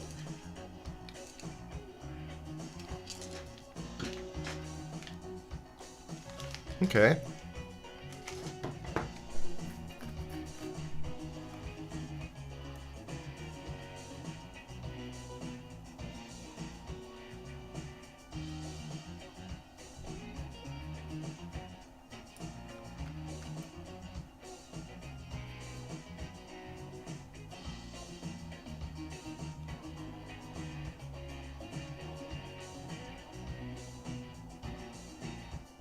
Okay, I see. So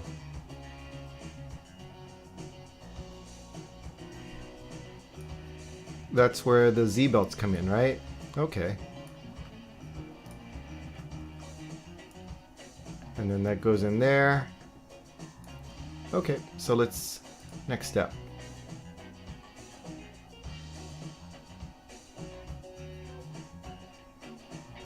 Yeah, you're right. The CAD probably is a lot more helpful. It's looking a lot more helpful right now.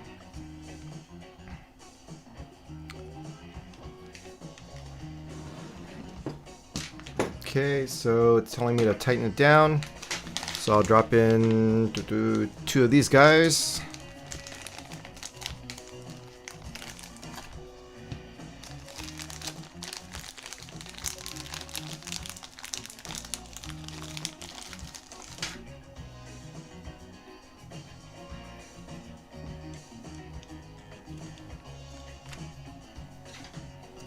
Let's get it lined up.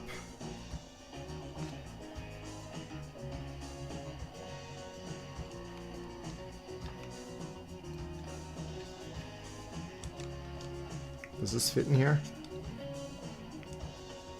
Oh, it does. That's right. That's what I wanted to do. Okay, so that goes there. This belt piece goes the other way.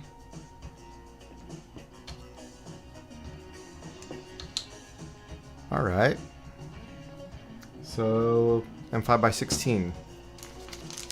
Two of these. Get the 3mm.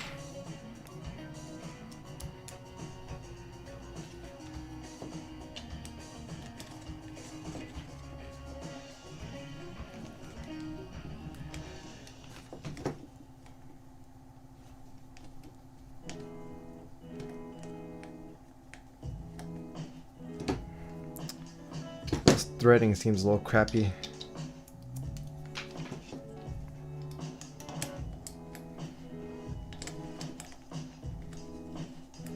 Oh, gotta put the blue piece on first.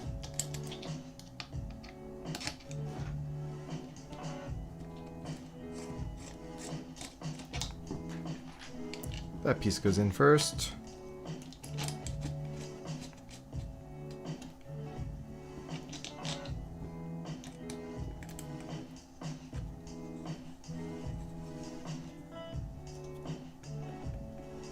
So it wasn't the threading that was crappy, it was just bottoming out.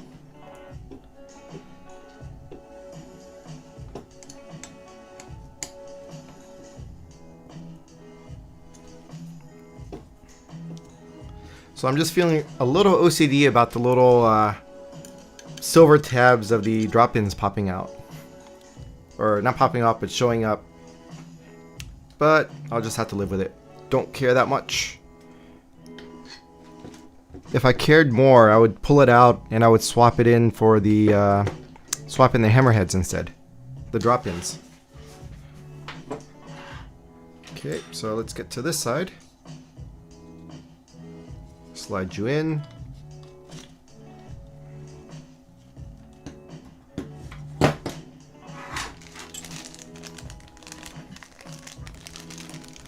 Push these drop-ins in.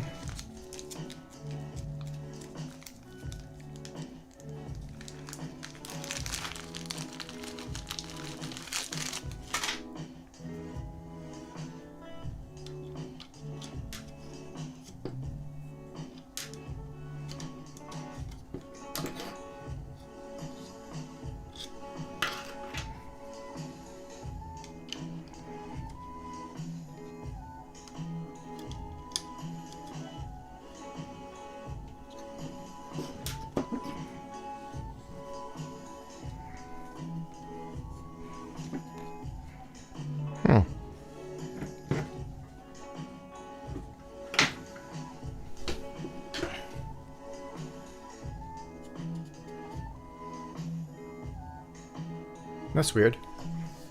It looks like this didn't go flush, so, or it didn't come all the way down, so I gotta loosen it up, then put it back in.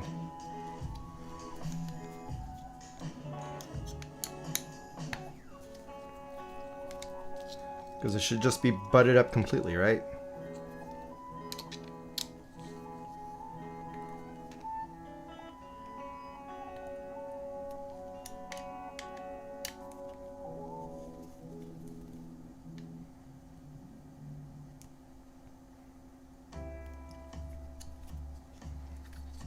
Okay, so now that feels right because there's a little bit of excess popping out. Is that fully flush? Yeah, probably.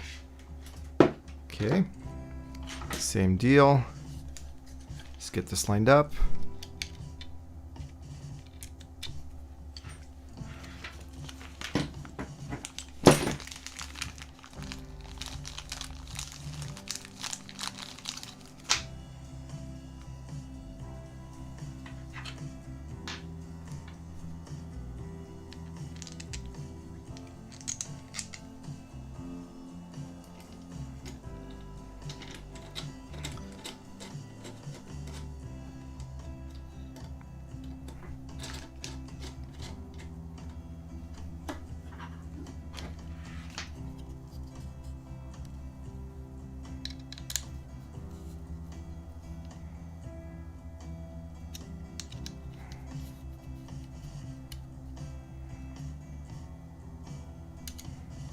Okay.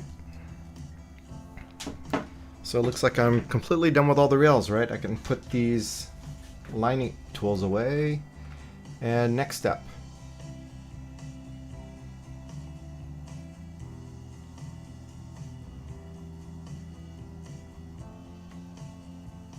Five by 10s. And it's just a rear lining brace. So it's a little tiny shorty.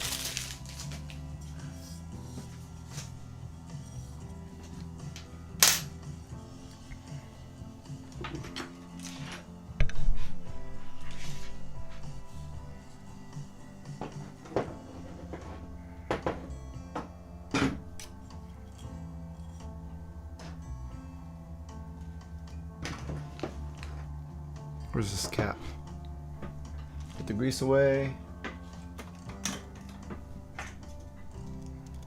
Put this aside.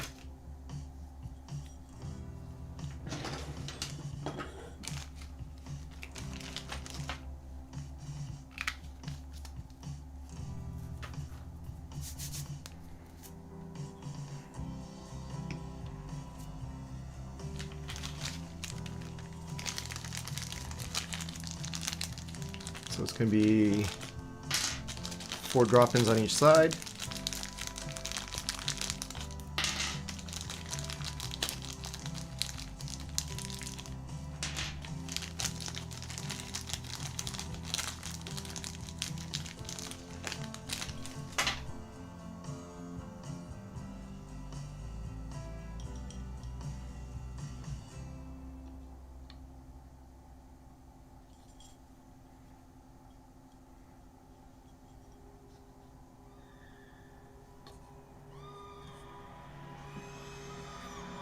Gonna do this.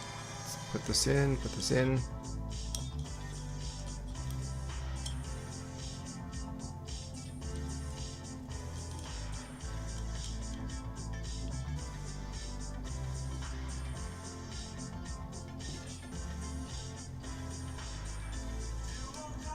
Oh well, put it the other way around.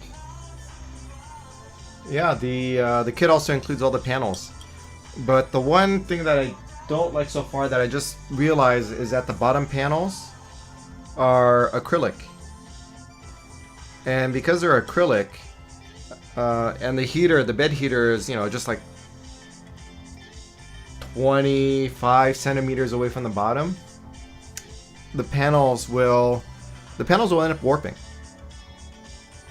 So actually I just put in an order for aluminum composite panels from Printed Solid to help with that, because otherwise the panels will warp. Just the bottom panels.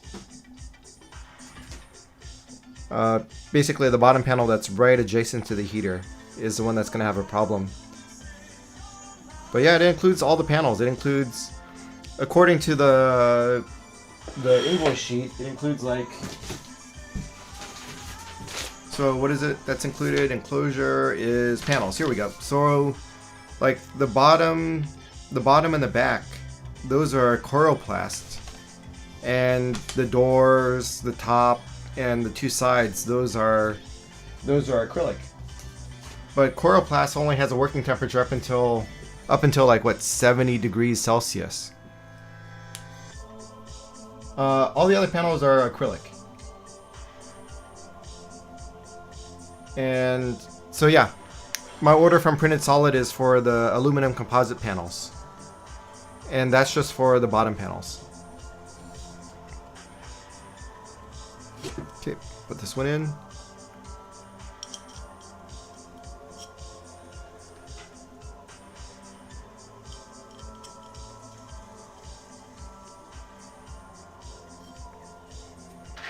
Line this up.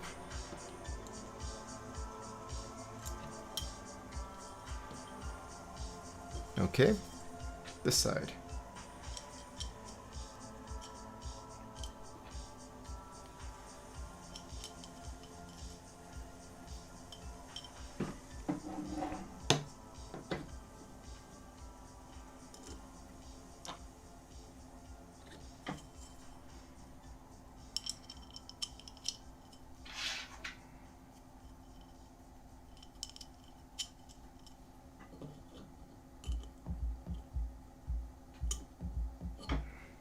Okay, says M5 by 10s. These are the 10s. So I need 8 of these.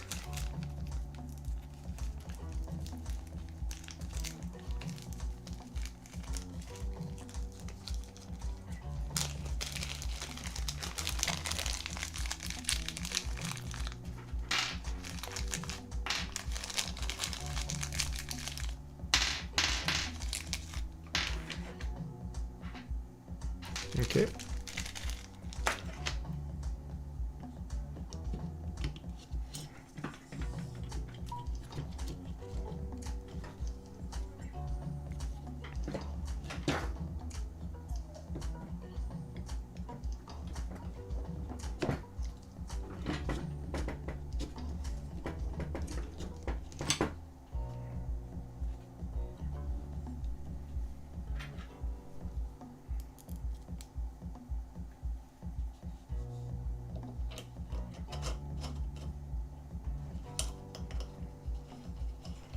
Yeah, we'll see how long the panels take to get in from Printed Solid.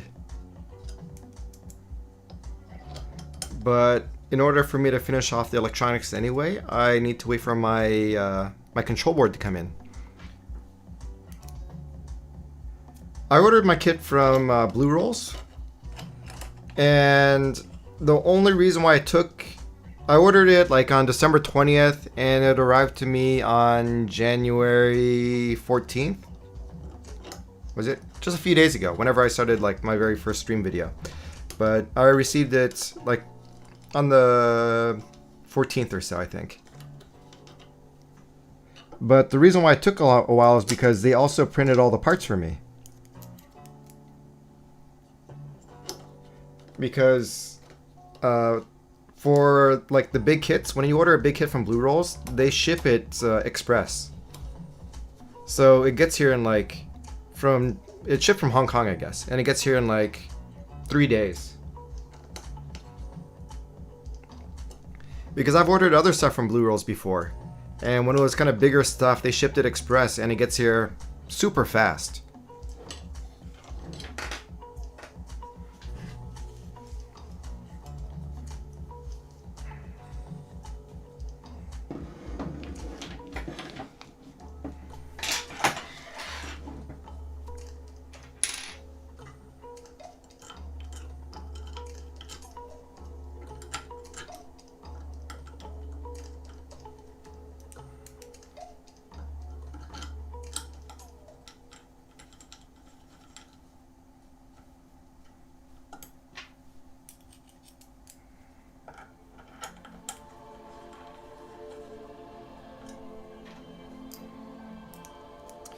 Even though the manual says not to like tighten it down too much, I'm just gonna make sure it stays tight for now.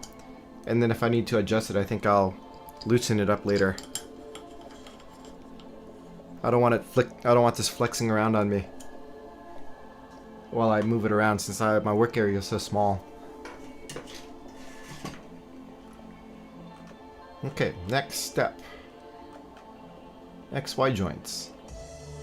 Okay, that's probably why they want it loose, right? So I can put the X crossbar on.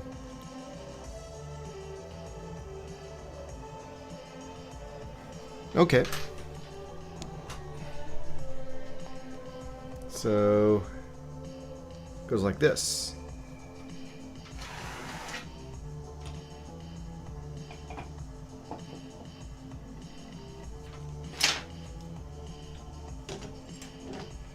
And this is where I'm going to want it to move in and out. Okay, time to loosen it back up.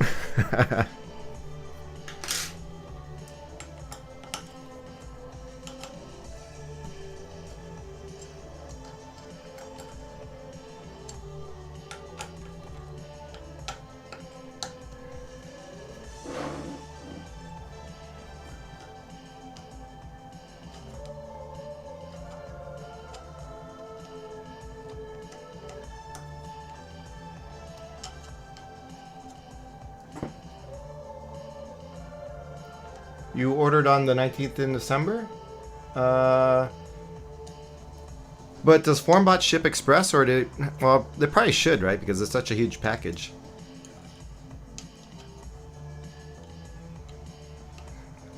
And so if I didn't order... But I was saying, if I didn't order the printed parts from Blue Rolls, I probably would have gotten it like right after Christmas. The printed parts are what added like about 10 days worth of lead time. Because this didn't actually ship until like the 6th, I think, after New Year's. Or even later. It shipped like the 10th even, I think.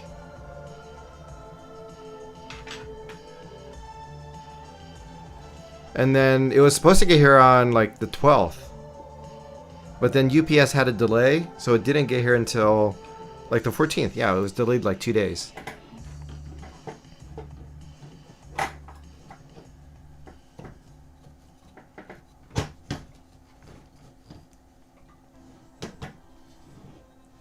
Okay, how am I gonna keep this up like this?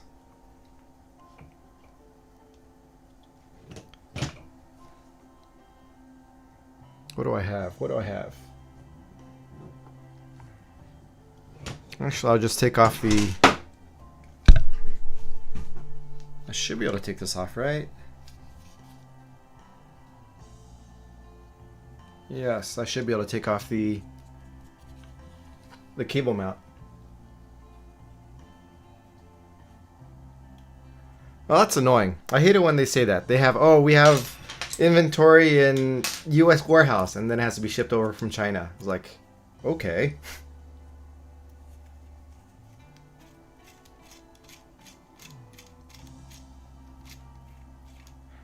It was like, what was the advantage in buying from California? There was none.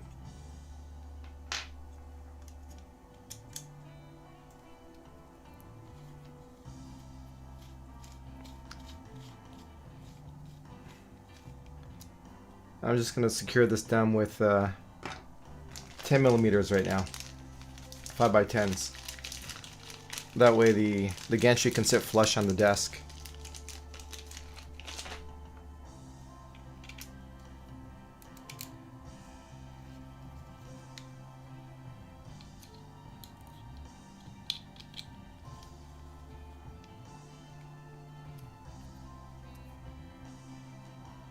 Okay.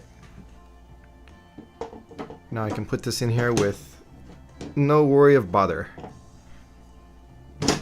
Just get all the other stuff out of the way so it sits flush on the desk. And I can move stuff around.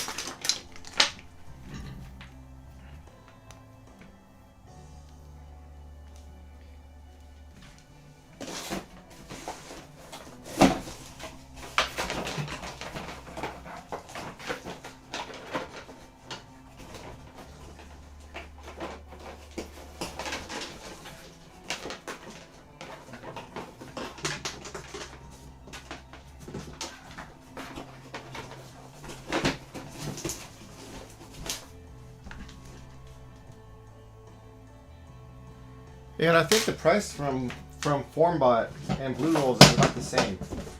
Just double check something real quick. So I want to double check what motors came with my carrot feeder. Are they also LDO? Yes, they are LDO. I just wanted to double check. For some reason I thought they might not have been. Okay, that's good.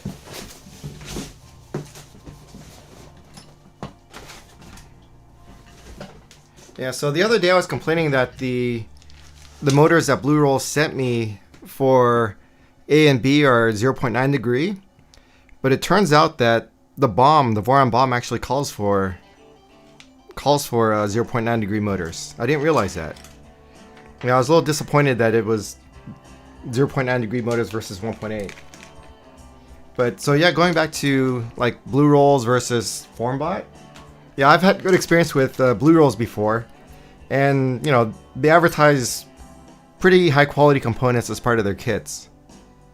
So it's like, you know, they say high wind rails, it's all LDO motors, it's all, you know, it's all pretty good stuff. So that's why I like to go with them. And they ship really, really fast. What size? I need 3x16s.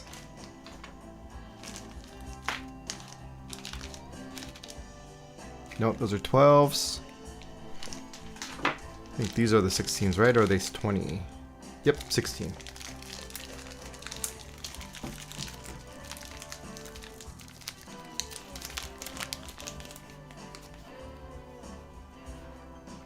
Why does this side only show two? Oh, okay. Is that right?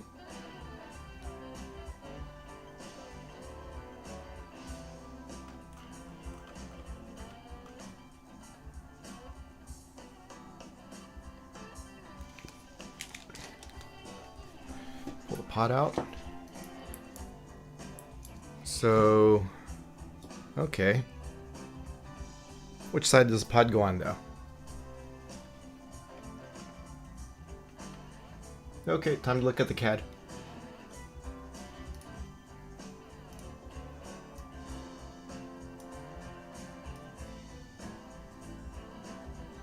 Okay, flipped upside down, so it should be.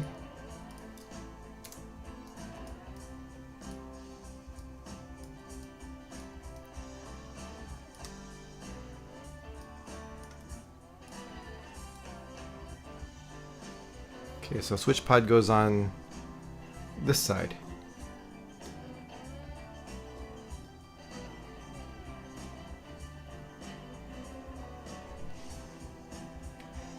Oh, why didn't I print the parts myself? So one, I don't have any enclosed printers. My BLV is open air, and so when it prints ABS, it can only print like really simple stuff in ABS.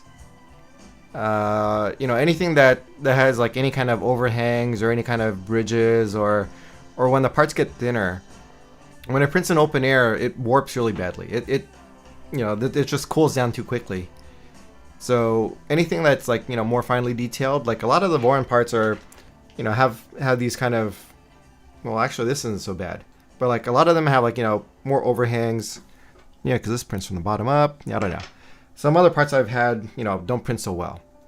And the other part is my printer is actually currently not operational, and getting the Voron kit was like a jump starter to get my, you know, getting a working printer again.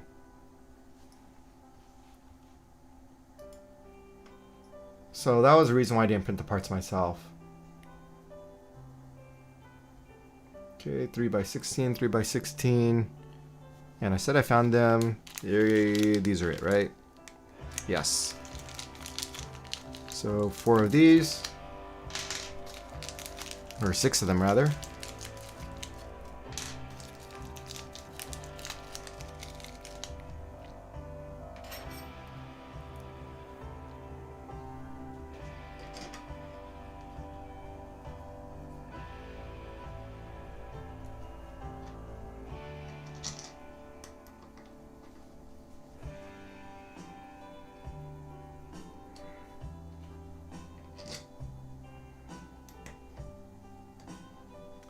Yep, very hard to print without a working printer.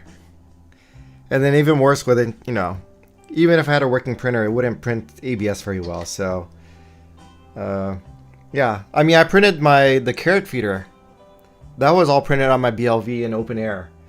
And out of all the ABS parts, I had to print like 3 of them in PLA. I think it was 3. It was like the front face cover, one of the block end piece, and I think the chain mount. Those 3 I had to print in PLA because printing ABS in open air just did not work for those parts. They warp really badly. Their overhangs were like really, really terrible. They were unusable. Where'd the screws go? Come back. I thought I got 6 out. Okay, get 2 more then.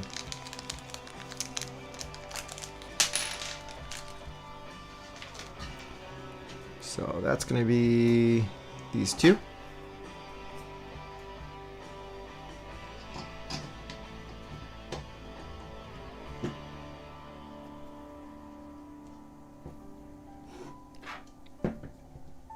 What's this sitting on? Oh, there we go.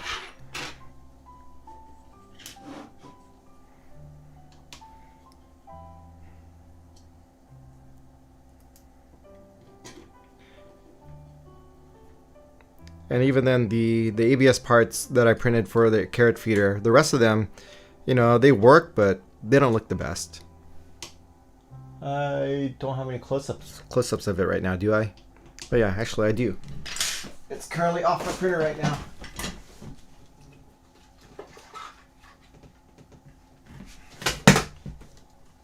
Yeah, you can see, maybe on this one better, or in the light. I don't know if it's kind of visible. I mean, it printed okay, but like some of it didn't look super good. You know, a lot of it's actually kind of okay. Yeah, I don't know. This mostly looked okay except for like I couldn't get the end piece printed okay. I couldn't get the front face cover here. I couldn't get that printed, not in ABS, and the chain mount I couldn't get printed in ABS.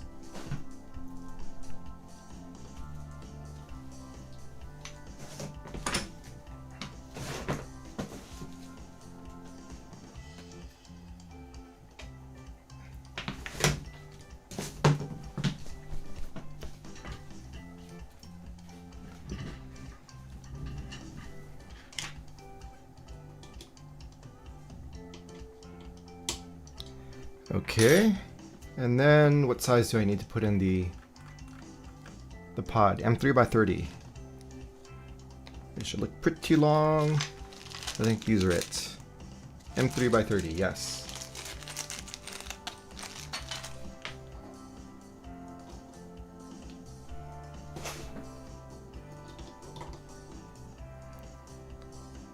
Yeah, for the carrot feeder, it mostly works.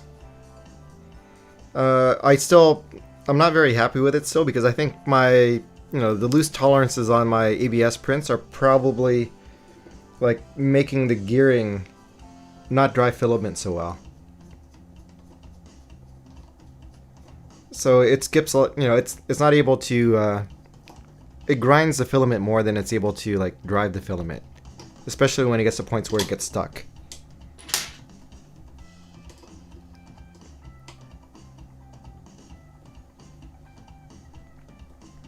And I was too lazy to make an enclosure either. I was like, oh, I can print it. It works okay.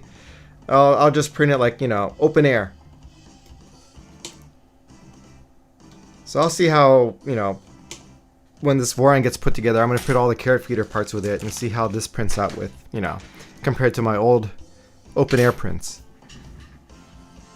Okay, switch pod on. Really? It's considered done? Okie dokie. So I'm just gonna try to get the spacing right on this by moving it forward and back. And I'll just tighten it down for now.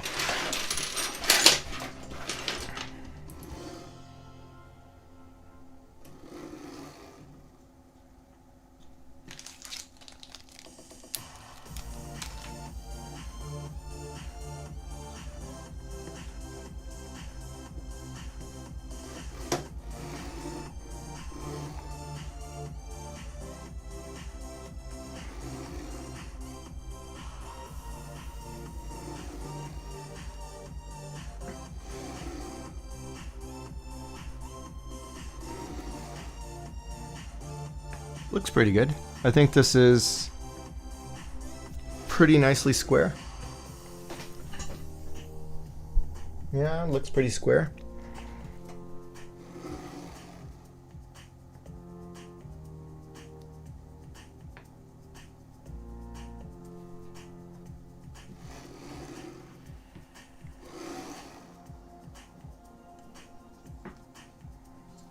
Should I try to move this out a little? See if it's a bit more square.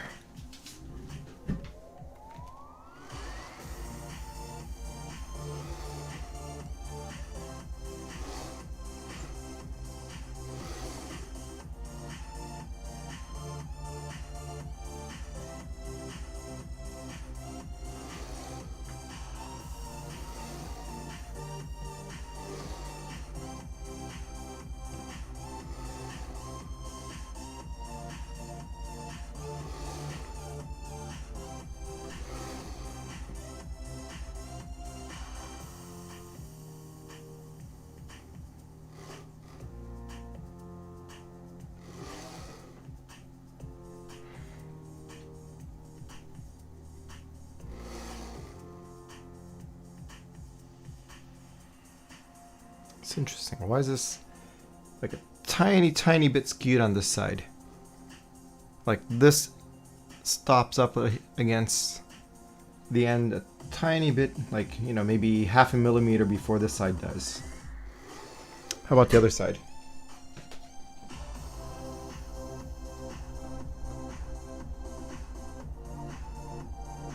Yeah, looks like it ends up okay.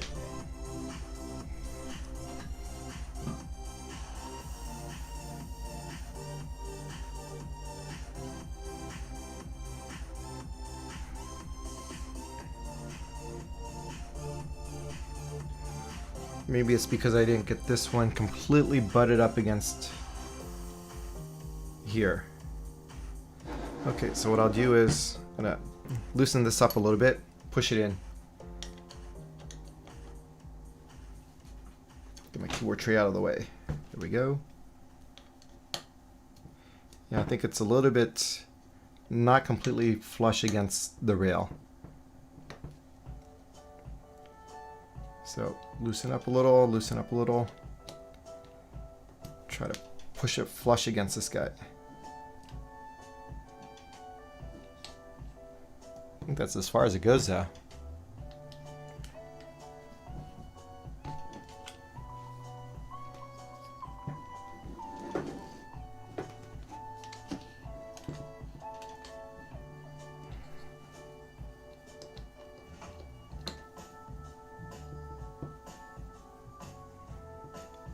I think I'll have to look for those videos.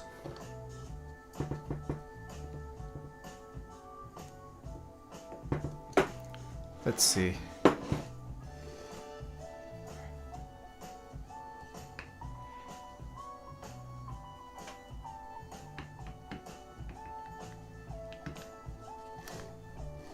Kind of lines up now, I think.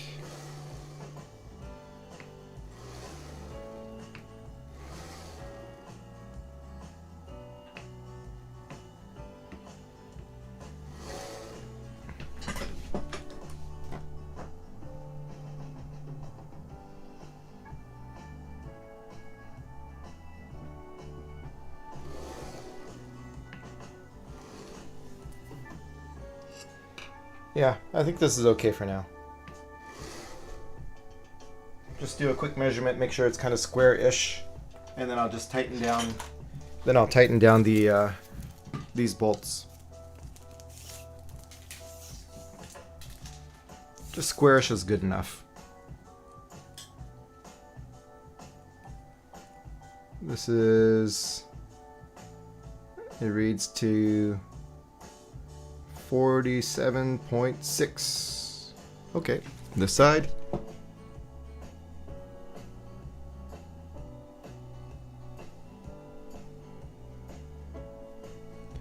Reads to 47.65. Huh, interesting. Read it again. Okay, I must have run off to the side a bit. Let's see. Read again, a little bit closer. This reads over here. 47.75 roughly. Here to here. Also 47.75. It's not the actual measurement. I'm just reading. I'm just holding off like a couple millimeters, couple centimeters off of the end of my tape measure, and just reading what it says. So pretty much 59 right there, spot on. Also about spot on. Okay, so it's pretty square at the moment. I'm going to tighten down these so that it kind of is in the right spot.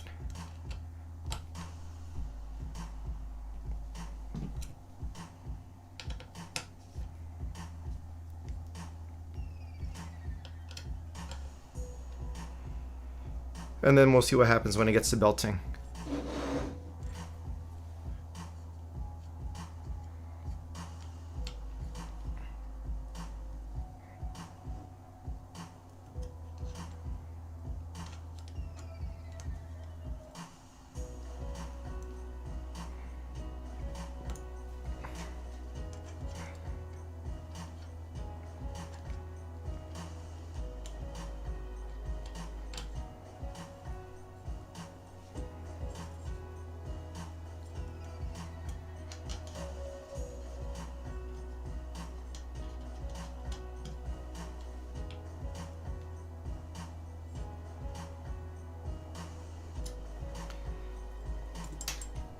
Okay.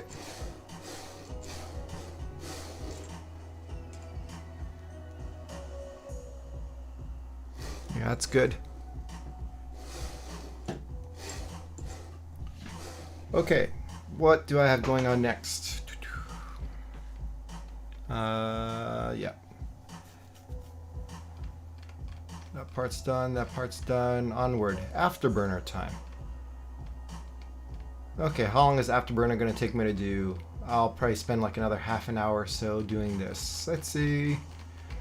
Okay, let's get started on the Afterburner. And I am gonna find somewhere I can put this.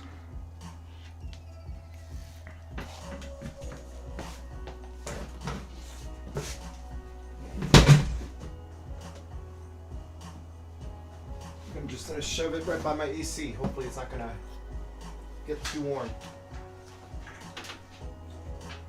I don't have the heater on right now anyway.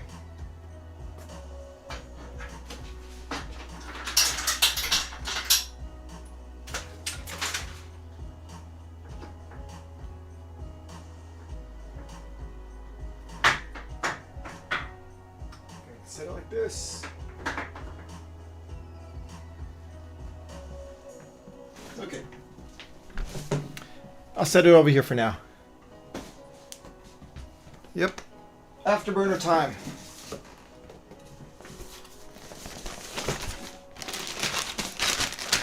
Afterburner parts.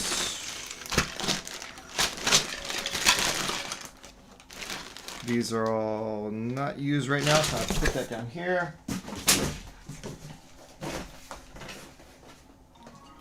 No, the silicone is not completely cured yet. It was still a bit tacky. I'm not sure why.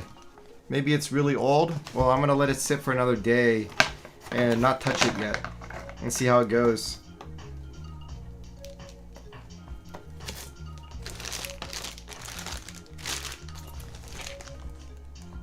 I mean, it's been pretty cold here, so like out in my office, like after I, leave the room, it gets down to maybe 40 degrees overnight in the office.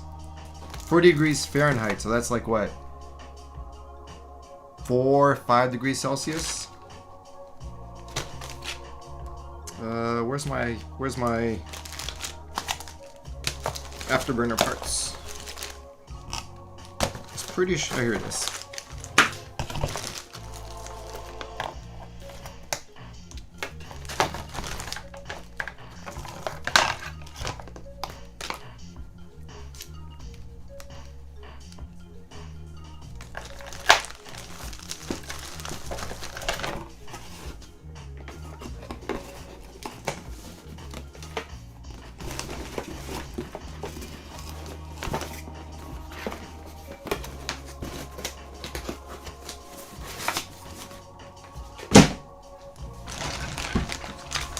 Okay, what is it telling me to do? Boom, boom, boom. Heat sets. Alright, soldering iron back on.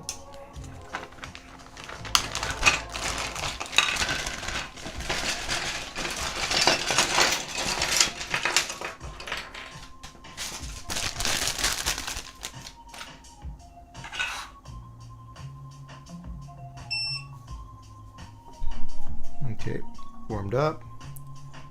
Looks like this piece and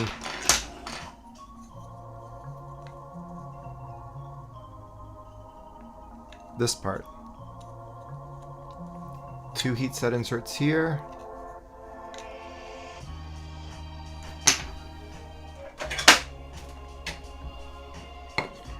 See if I can get this to clamp.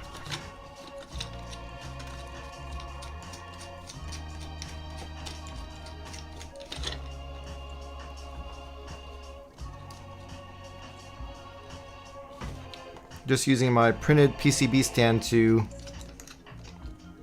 hold it kind of, my PCB vise to hold the part kind of vertically while I put in the insert. Okay. 2 inserts.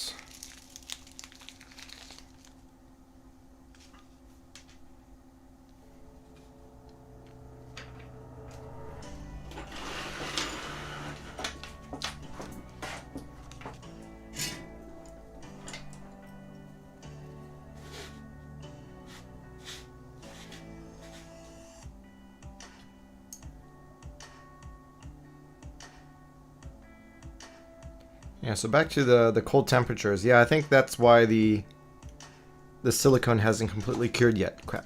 Stay.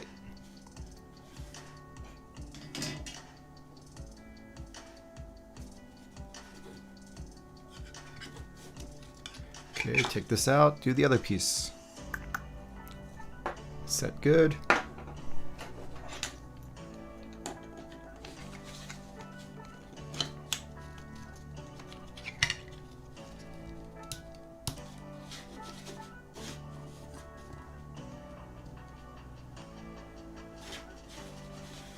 this way.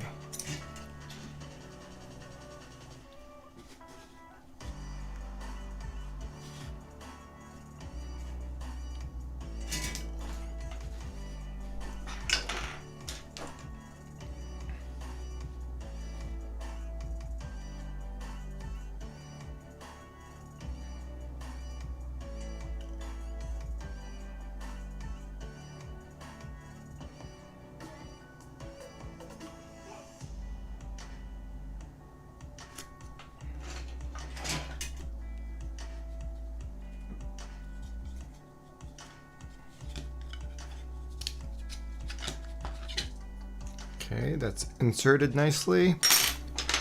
Now I can put these two halves together, get two M3 nuts.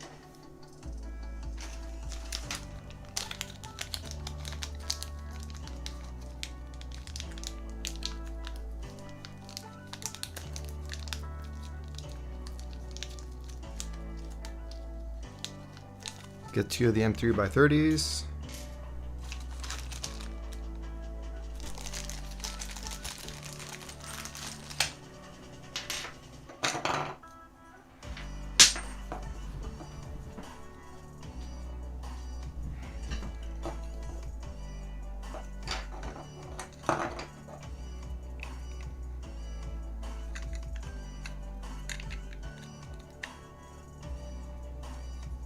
Okay, there it goes.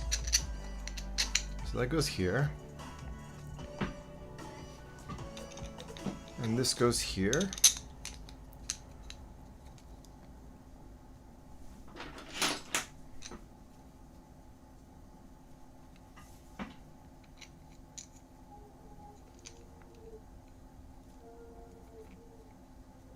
Drop the nuts in. Other nut goes in. And then let's tighten it down.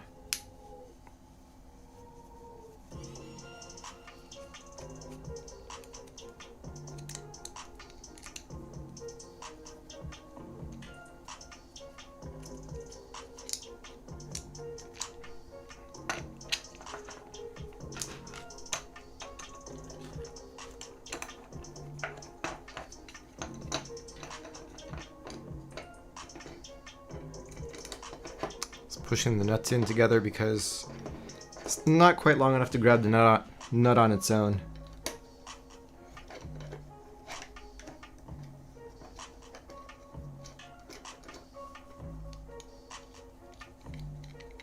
Come on, get in a little bit more.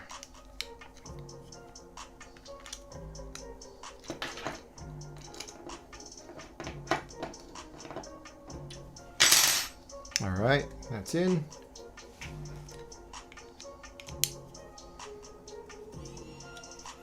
Next step. But before I get there, pull off this ugly piece of filament sticking off this print. I think the bridge was kind of ugly. There we go. Okay, next.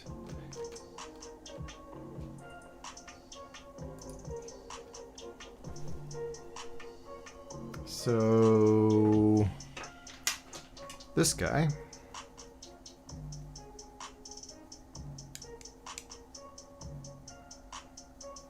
So this takes two heat set inserts here.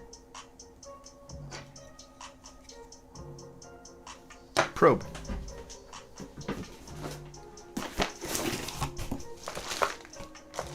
Probe comes out.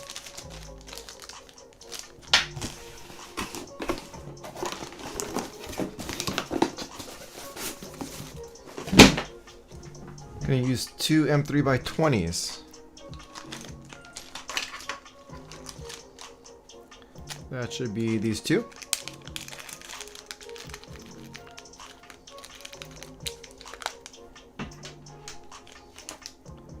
And which way am I going to do the inserts? I will do it this side.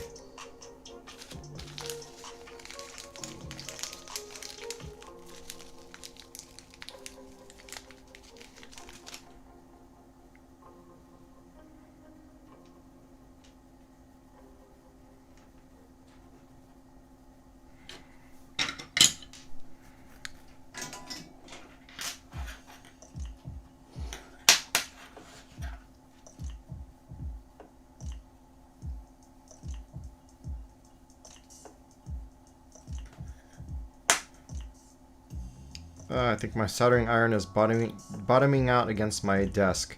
So pull it out and then just push it down by hand. Yep. There's that little scorch mark on my desk. In that case, I'm going to pull over this silicone mat. Actually, I have one down here.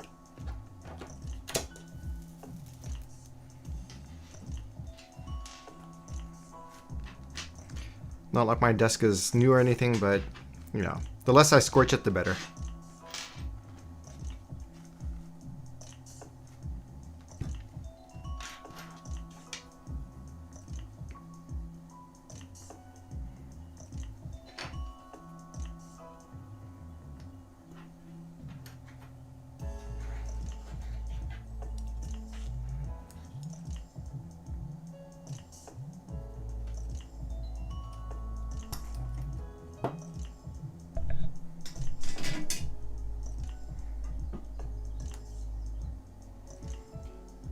Okay, there, I think that's good. Okay, so next step, we fasten the probe to the body.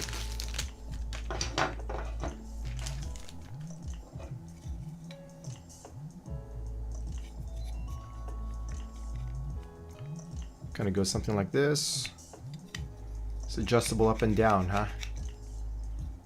And okay, I'll just leave it like this. Okay, this folds down like that. All right. Put this in on this side.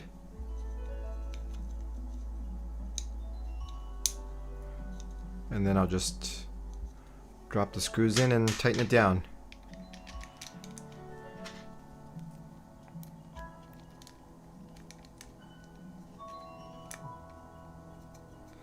Yeah, I'm too lazy to swap it out. I'm just leaving my, I only have one tip that I really use for heat set inserts, and I think it's a BC2. And so it's still enough to poke through the heat set insert by like a couple millimeters. So this piece is really thin, you know, it's pretty short. So it's able to poke through pretty easily. Hey, where are you? Okay, there we go.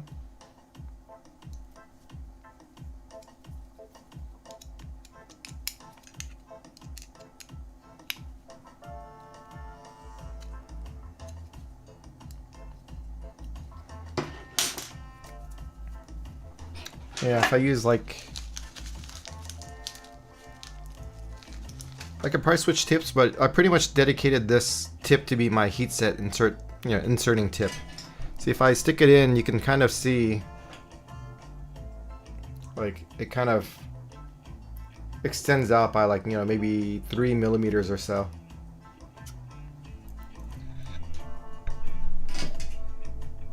Just leave this here while it cools down. Okay, next, got the probe put in. Heat set 2 of these guys. This one. And where's the other one?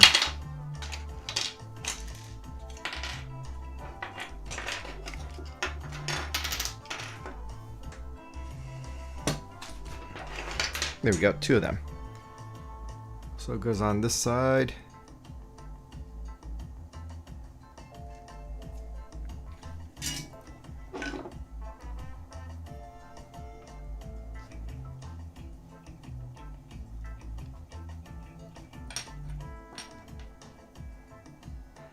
Yeah, the main thing is I just use this tip because if it gets like ABS on it or any kind of plastic on it, it starts to solder pretty poorly. So I just dedicated one of my tips to be permanently on heat insert duty.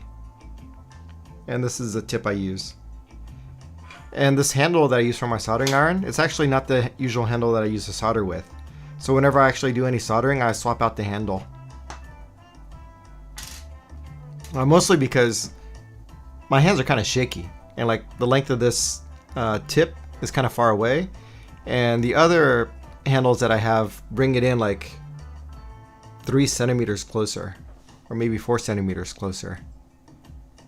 And it makes it much easier for me to solder well.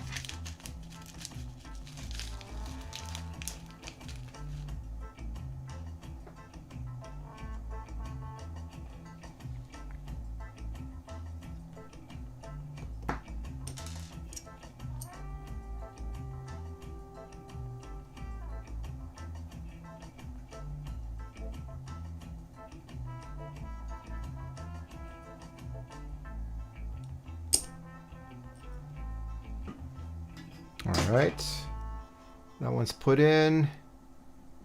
What are the purpose of these parts for? Okay, let's get out the M3 by 12. This is 16, right? Yep, 16. M3 20.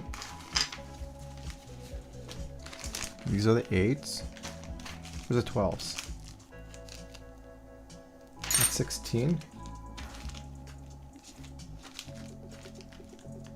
Oh, there we go, 12.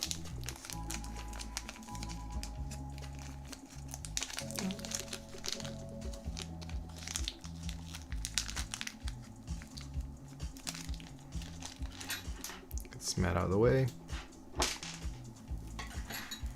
This is just the mat I use to keep my keyboards from sliding around on my keyboard tray.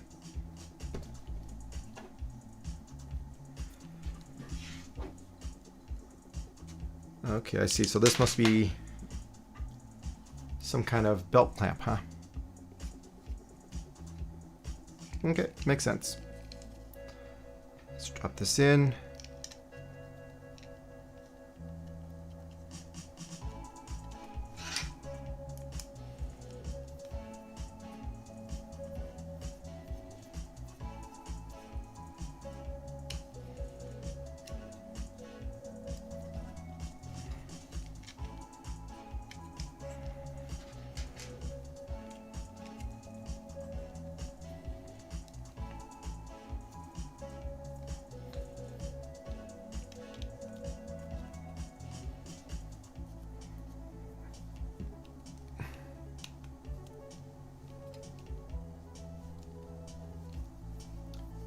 Yeah, the PCB vise is printed. It's a model I picked up off Thingiverse a while back. Let me see if I can find it, then I can share it. Let's see.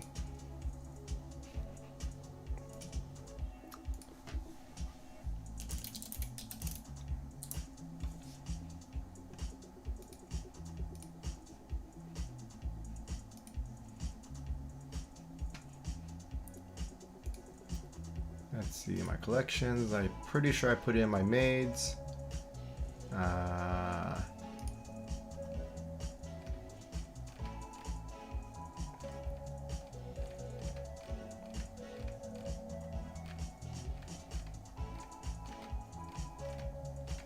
Okay, maybe I didn't put it in here. Let's see. Tools.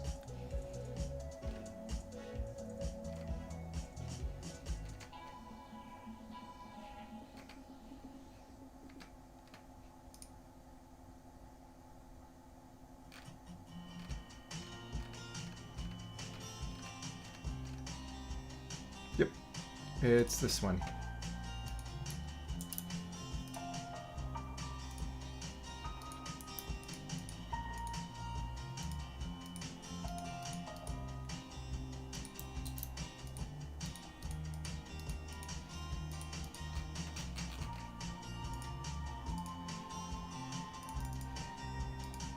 Yeah.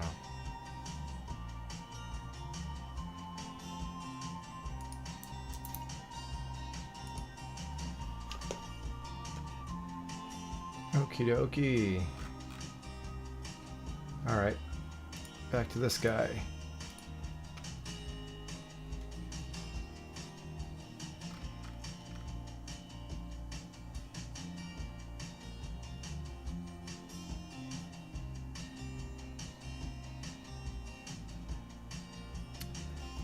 M3 by 8.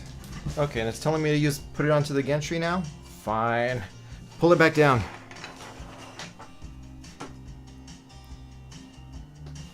Okay, I do happen to have button heads.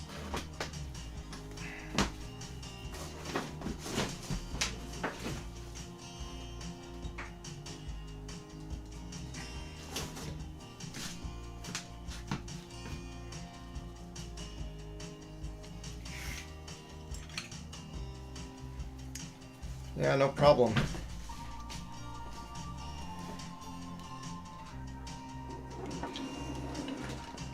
Okay.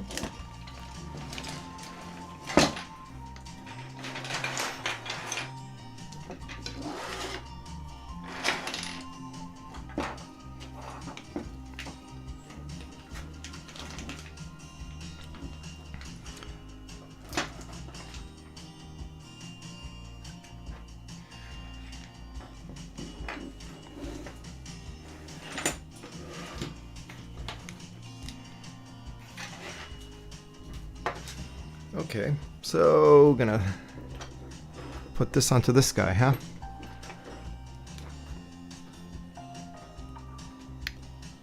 And it recommends button heads, so let me get some button heads.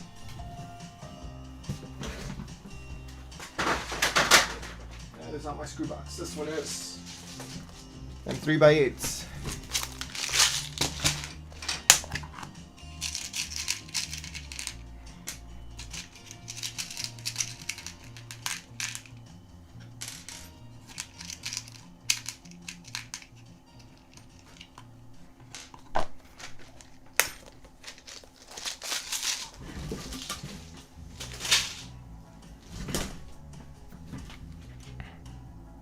Since these are button heads, I use these smaller hex heads, hex keys.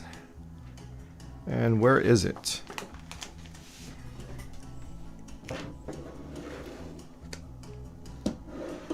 Oh, there it is.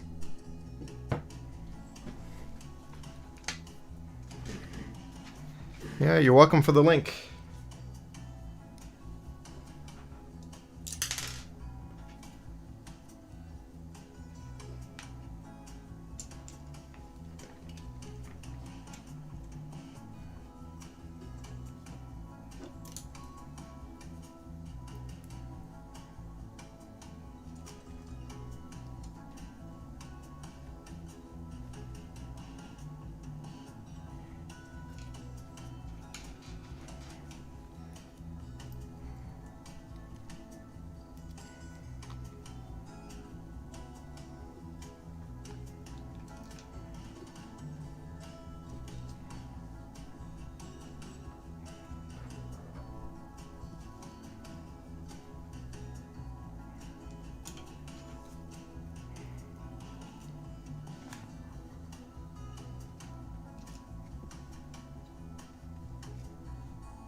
Okay, that's put in. What's next?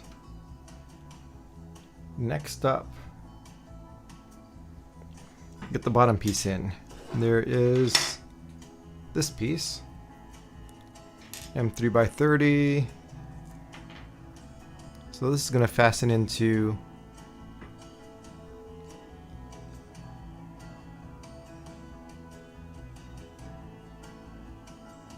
really need to align the rail before tightening? Why do I need to do that?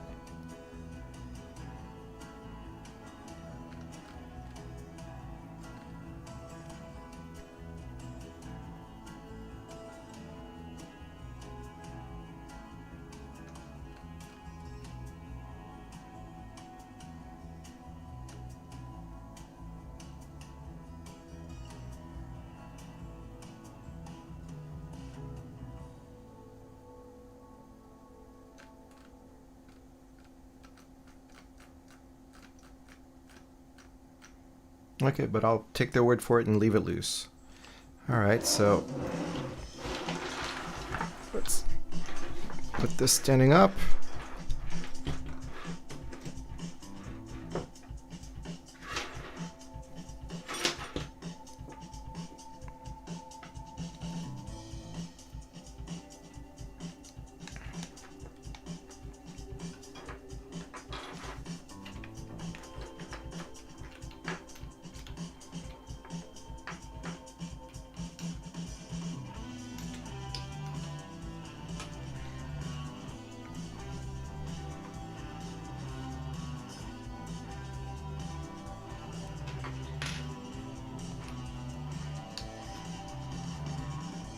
Okay.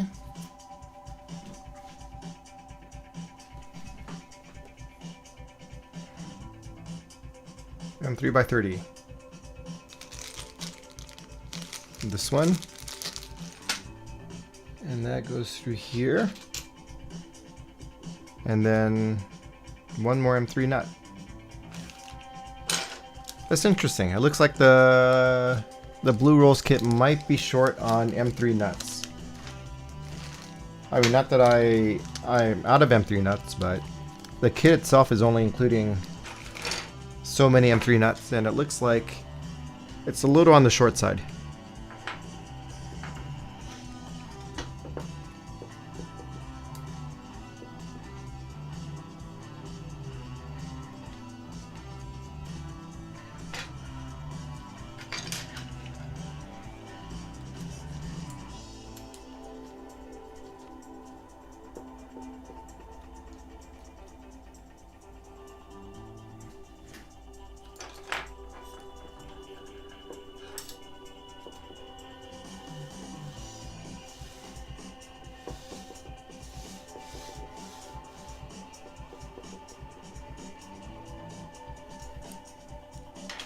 So get 4 of these M3x8s.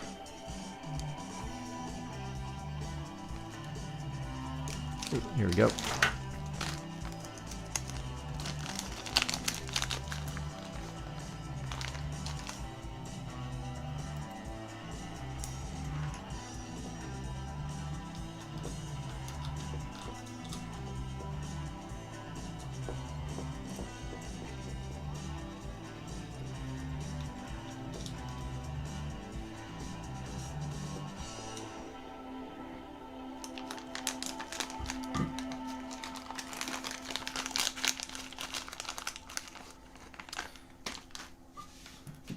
So what do I have to do to align the rails?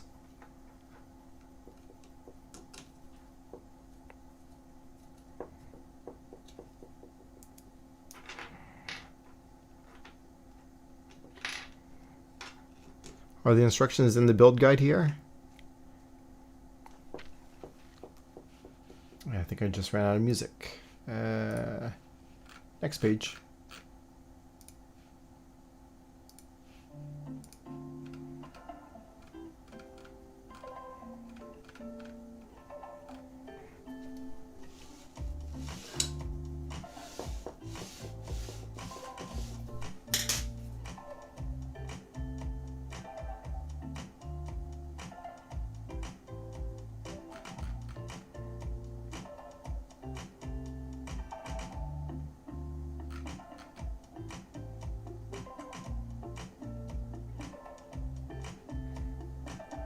Okay, time to ask. What does this mean?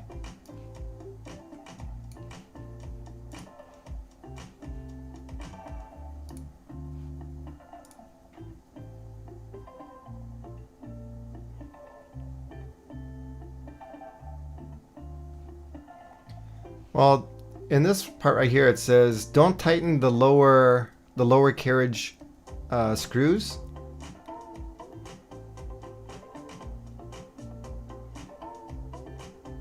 And then it says need to align it first. So I was just wondering if it says if the procedure is mentioned in here. Let me just scroll down and try to find it real quick.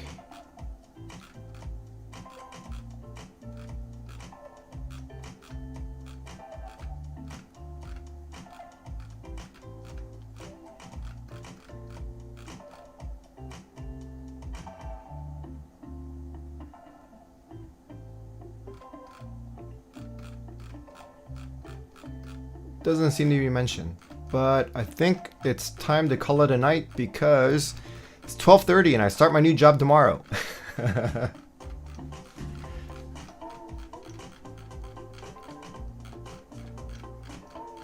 Yeah, I think this is a good stopping point. I'll see what it means to align this, if there's anything that needs to be done to align this here.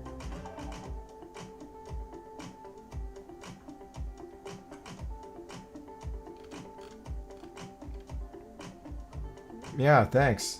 It was a pretty big job offer.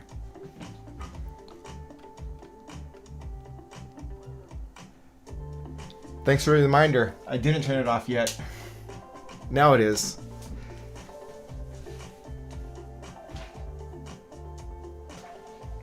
Okay, I will set this aside over here.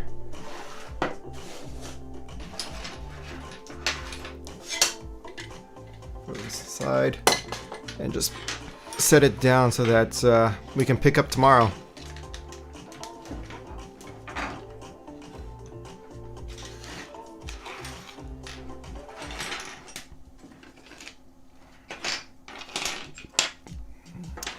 I should gather all the small parts up into my parts tray.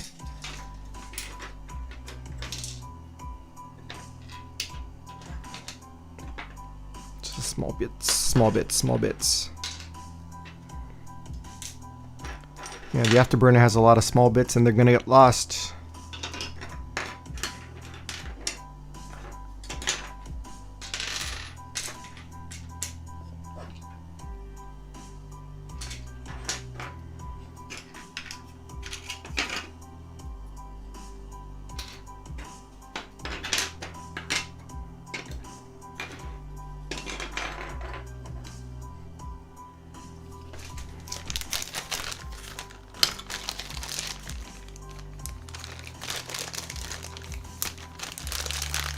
Yeah, thanks for hanging out, Hyper.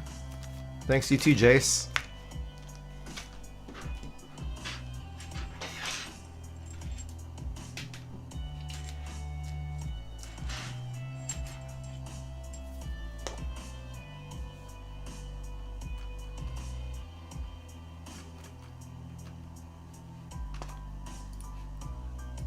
Alright, good night, guys.